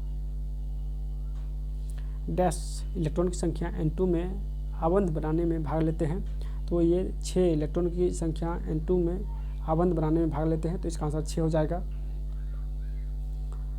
परिवर्तनीय संयोजकता डैश दर्शाता है, तो संयोजी इलेक्ट्रॉन जो है वो परिवर्तनीय संयोजकता दर्शाता है, यानी ए इसका करेक्ट हो जाएगा, संयोजी इलेक्ट्रॉन। चलिए अगला क्वेश्चन देखते हैं। ससंयोजित बॉन्डेड अणुओं में निम्न गलनांक और क्वथनांक बिंदु होते हैं क्योंकि, तो इसका आंसर हो जाएगा क्योंकि इंटरमोलिक्यूलर बल कमजोर होते हैं, यानी BC हो जाएगा इसका आंसर। अगला क्वेश्चन है बड़े परमाणु वाले तत्वों से बने बंध डैश होते हैं, तो ये बहुत कमजोर होते हैं, तो इसका आंसर ये हो जाएगा। नेक्स्ट है ससंयोजक बंध दो परमाणुओं के बीच इलेक्ट्रॉन की साझेदारियों के परिणाम स्वरूप निर्मित होते हैं ताकि दोनों पूरी तरह से भरे हुए डैश कोषों को प्राप्त कर सके, तो ये बाहरी कोषों को प्राप्त कर सकें, ताकि दोनों पूरी तरह से भरी हुई बाहरी कोष को प्राप्त कर सकें। नेक्स्ट क्वेश्चन, संयोजी इलेक्ट्रॉन डैश में मौजूद रहता है, तो ये बाहरी कक्षा में मौजूद रहता है। चलिए कौन सा आयनिक यौगिक का उदाहरण गुणधर्म है, आयनिक यौगिक का एक गुणधर्म है, तो इसका आंसर हो जाएगा इसका कथनांक एवं गलनांक उच्च होता है, यानी ए हो जाएगा। नेक्स्ट चैप्टर है ऑक्सीजन और अपचयन। हम लोग इस वीडियो में 500 क्वेश्चन करेंगे, नेक्स्ट वीडियो में भी 500 क्वेश्चन करेंगे और दोनों वीडियो को मर्जिंग कर देंगे। अगर इस वीडियो को टाइम मिले तो ऐसे ही अपलोड कर देंगे सिर्फ 500 क्वेश्चन में, अगर टाइम मिल जाए तो इसको 1000 तक ले जाएंगे। चलिए देखते हैं कहाँ तक जाता है। लेकिन नेक्स्ट चैप्टर है ऑक्सीजन और अपचयन। प्रथम क्वेश्चन है किसी रासायनिक प्रक्रिया के दौरान एक पदार्थ में हाइड्रोजन की वृद्धि क्या कहलाती है, तो ये अपचयन कहलाती है क्या, तो अपचयन हो जाएगा। नेक्स्ट क्वेश्चन है कि ऑक्सीजन अभिक्रिया के बारे में कौन सा कथन जो कि सही है, तो ऑक्सीजन ग्रहण करने या हाइड्रोजन का त्याग करने की प्रक्रिया है, तो इसका आंसर डी हो जाएगा। नेक्स्ट क्वेश्चन है कि जो कि समीकरण दिया गया है, क्वेश्चन कह रहा है कि ऑक्सीकृत होने वाले पदार्थ का चयन कीजिए, तो इसका आंसर यानी बी हो जाएगा, यानी लोहा ऑक्सीकृत हो रहा है, यहाँ से लोहा ऑक्सीकृत हो रहा है। नेक्स्ट जो कि उपरोक्त अभिक्रिया में Mg क्या है, यानी Mg जो है ये क्या है, तो ये अपचायक कर्मक है, तो इसका आंसर ये हो जाएगा अपचायक कर्मक। नेक्स्ट किसी रासायनिक अभिक्रिया में जब कोई पदार्थ हाइड्रोजन ग्रहण करता है तो इस प्रक्रिया को क्या कहते हैं, तो इसे अपचयन कहते हैं। यदि हाइड्रोजन ग्रहण करे तो अपचयन कहते हैं। नेक्स्ट समीकरण दिया गया है, पूछ रहा कि डैश सब अपचायक के रूप में कार्य करता है, यानी कौन अपचायक के रूप में कार्य करता है, तो CO हो जाएगा, CO जो है वो अपचायक के रूप में कार्य करता है। नेक्स्ट क्वेश्चन है कि किसका अपचयन होगा, इसमें किसका अपचयन होगा, तो जिंक का अपचयन होगा। चलिए अपचयन के संबंध के बारे में कौन सा कथन गलत है, तो प्रथम कथन है हाइड्रोजन का संयोजन, ये सही है। ऑक्सीजन का निष्कासन, ये भी सही है। इलेक्ट्रॉन त्यागना, ये कथन गलत है। इलेक्ट्रॉन ग्रहण करना, ये भी सही है, इसी ऑप्शन गलत दिया गया है। नेक्स्ट आभूषण, यानी आभूषणों के धूमिल होने का उदाहरण है, तो ये ऑक्सीकरण अभिक्रिया है। चलिए यदि कोई अभिकारक किसी अभिक्रिया में ऑक्सीजन प्राप्त करता है तो वह किस प्रक्रिया से गुजर रहा है, तो वो जो है ऑक्सीकरण से गुजर रहा है। नेक्स्ट क्वेश्चन है कि डैश की क्रिया द्वारा सल्फर से सल्फाइड आयन का निर्माण होता है, तो ये अपचयन के द्वारा ही सल्फर से सल्फाइड आयन का निर्माण होता है। चलिए नेक्स्ट है, कह रहा है कि कौन सा कथन गलत दिया गया है, 1 और 2 जो है कथन गलत दिया गया है कि जिंक का अपचयन हो रहा है, ये गलत है। कार्बन का ऑक्सीकरण हो रहा है, ये भी गलत है। थर्ड कह रहा है कि यहाँ पे जिंक का अपचयन हो रहा है, ये कथन गलत है। यहाँ पे जिंक का ऑक्सीकरण हो रहा है, ये सही है। कार्बन का अपचयन हो रहा है, ये भी सही है। चलिए नेक्स्ट क्वेश्चन है कि कह रहा है कि किस पदार्थ का ऑक्सीकरण होता है। तो ऑक्सीकरण जो है केवल तांबा का Cu का जो है ऑक्सीकरण हो रहा है, तो यहाँ पे तांबा हो जाएगा। ऑक्सीकरण अपकिरण से जो है अभिक्रिया पूछा है, सिर्फ 22 में ही पूछा गया है बहुत सारे क्वेश्चन। जिंक से जिंक आयन का निर्माण किसके कारण होता है। तो ये ऑक्सीकरण के द्वारा होता है। जिंक से जिंक आयन का निर्माण ऑक्सीकरण के दौरान होता है।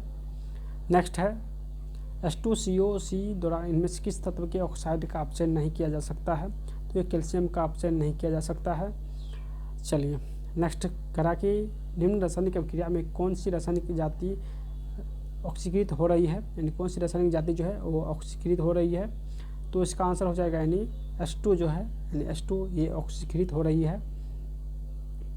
चलिए रिडॉक्स अभिक्रिया वह अभिक्रिया है जिसमें ऑक्सीकरण और अपचयन एक साथ होता है। ऑक्सीकरण और अपचयन एक साथ होता है।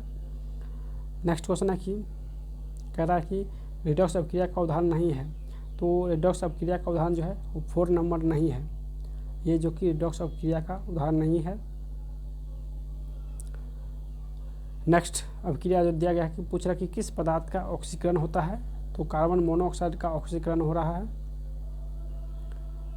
खाद्य पदार्थ में दुर्गंध आने मुख्य कारण वसा और तेलों का डैश होता है। तो वसा और तेलों का ऑक्सीकरण होता है, नहीं दुर्गंध आने के कारण वसा और तेलों का ऑक्सीकरण होता है। चलिए अगला क्वेश्चन देखते हैं। उपरोक्त अभिक्रिया में क्या हो रहा है, इसमें जो है यानी SnCl2 ऑक्सीकृत हो रहा है, यानी 20 का करेक्ट हो जाएगा। नेक्स्ट है क्या किस यानी अभिक्रिया में H2O2 किस रूप में कार्य करता है। तो ये अपचायक के रूप में कार्य करता है। H2O2 अपचायक के रूप में कार्य करता है। चलिए ऑक्सीकृत होने वाला पदार्थ कौन सा है। तो ये हाइड्रोक्लोरिक अम्ल हो जाएगा, हाइड्रोक्लोरिक अम्ल। नेक्स्ट है निम्नलिखित में से ऑक्सीकरण प्रतिक्रिया के बारे में क्या सही नहीं है। तो इसका जो आंसर हो जाएगा यानी C, वनस्पति तेल का हाइड्रोजनीकरण एक ऑक्सीकरण प्रतिक्रिया है, जो कि गलत दिया गया है। नेक्स्ट है ऑक्सीकरण प्रतिक्रिया में निम्नलिखित में से क्या होता है। तो इसमें इलेक्ट्रॉन की कमी होता है, यानी B हो जाएगा। निम्नलिखित एजेंटों में कौन सा पेयजल की शुद्धिकरण यानी शोधन के लिए अच्छा है। तो ऑक्सीडाइजिंग एजेंट हो जाएगा, ऑक्सीडाइजिंग एजेंट हो जाएगा। ऑक्सीकरण अभिक्रिया जो गर्मी और प्रकाश पैदा करती है वह है, तो इसका आंसर यानी दहन हो जाएगा। नेक्स्ट निम्नलिखित में कौन सा कथन जो कि सत्य है। चलिए अपचयन अभिक्रिया के दौरान परमाणु में इलेक्ट्रॉन उत्सर्जित होते हैं, यानी अपचयन अभिक्रिया के दौरान परमाणु में इलेक्ट्रॉन उत्सर्जित होते हैं, तो इसका आंसर D हो जाएगा। नेक्स्ट कथन कह रहा है कि कौन सा गलत है। तो इसका आंसर यानी ए बी और B ये दोनों गलत है, जबकि C जो है कार्बन का अपचयन हो रहा है, तो ये दोनों जो है गलत है। C जो सही है, लेड ऑक्साइड जो है अपचयन हो रहा है, तो ये भी सही है। तो इस प्रकार इसका आंसर यानी C हो जाएगा कि ए बी जो है दोनों गलत दिया गया है। चलिए निम्न तत्वों में कौन सा एक अपचायक कारक नहीं है। तो इसका आंसर यानी क्लोरीन हो जाएगा, जो कि अपचायक कारक नहीं है। कौन सा एक यानी कैटायन है। तो कैटायन जो है अमोनिया हो जाएगा, कैटायन अमोनिया है। नेक्स्ट है परमाणु की ऑक्सीकरण स्थिति क्या प्रदर्शित करता है। तो ये जो प्रदर्शित करता है यौगिक का वास्तविक आवेश प्रदर्शित करता है। चलिए नेक्स्ट जो पॉइंट है, चैप्टर का नाम है विद्युत अपघटन। हम लोग इस चैप्टर को नेक्स्ट वीडियो में सलूशन करने वाले हैं। इस चैप्टर में लगभग 500 क्वेश्चन हम लोग सलूशन किए हैं। आप लोग को नेक्स्ट वीडियो जल्द ही मिलेगा। अगर आप लोग चाहते हैं इसका PDF या इसके जो न्यू बुक 3-4 लॉन्च हुआ है मैथ का और उसका GK का, रीजनिंग का, अगर आप लोग चाहते हैं इसका PDF तो आप लोग हमारा टेलीग्राम ज्वाइन कर सकते हैं। टेलीग्राम लिंक नीचे मिल जाएगा, या आप लोग NKY GK मास्टर सर्च करके भी टेलीग्राम ज्वाइन कर सकते हैं। और अभी तक सब्सक्राइब नहीं किए तो जल्दी से सब्सक्राइब कर लीजिए, ताकि नेक्स्ट वीडियो का नोटिफिकेशन आप लोग को सबसे पहले मिले। तो मिलते हैं दोस्तों नेक्स्ट वीडियो में, तब तक बाय।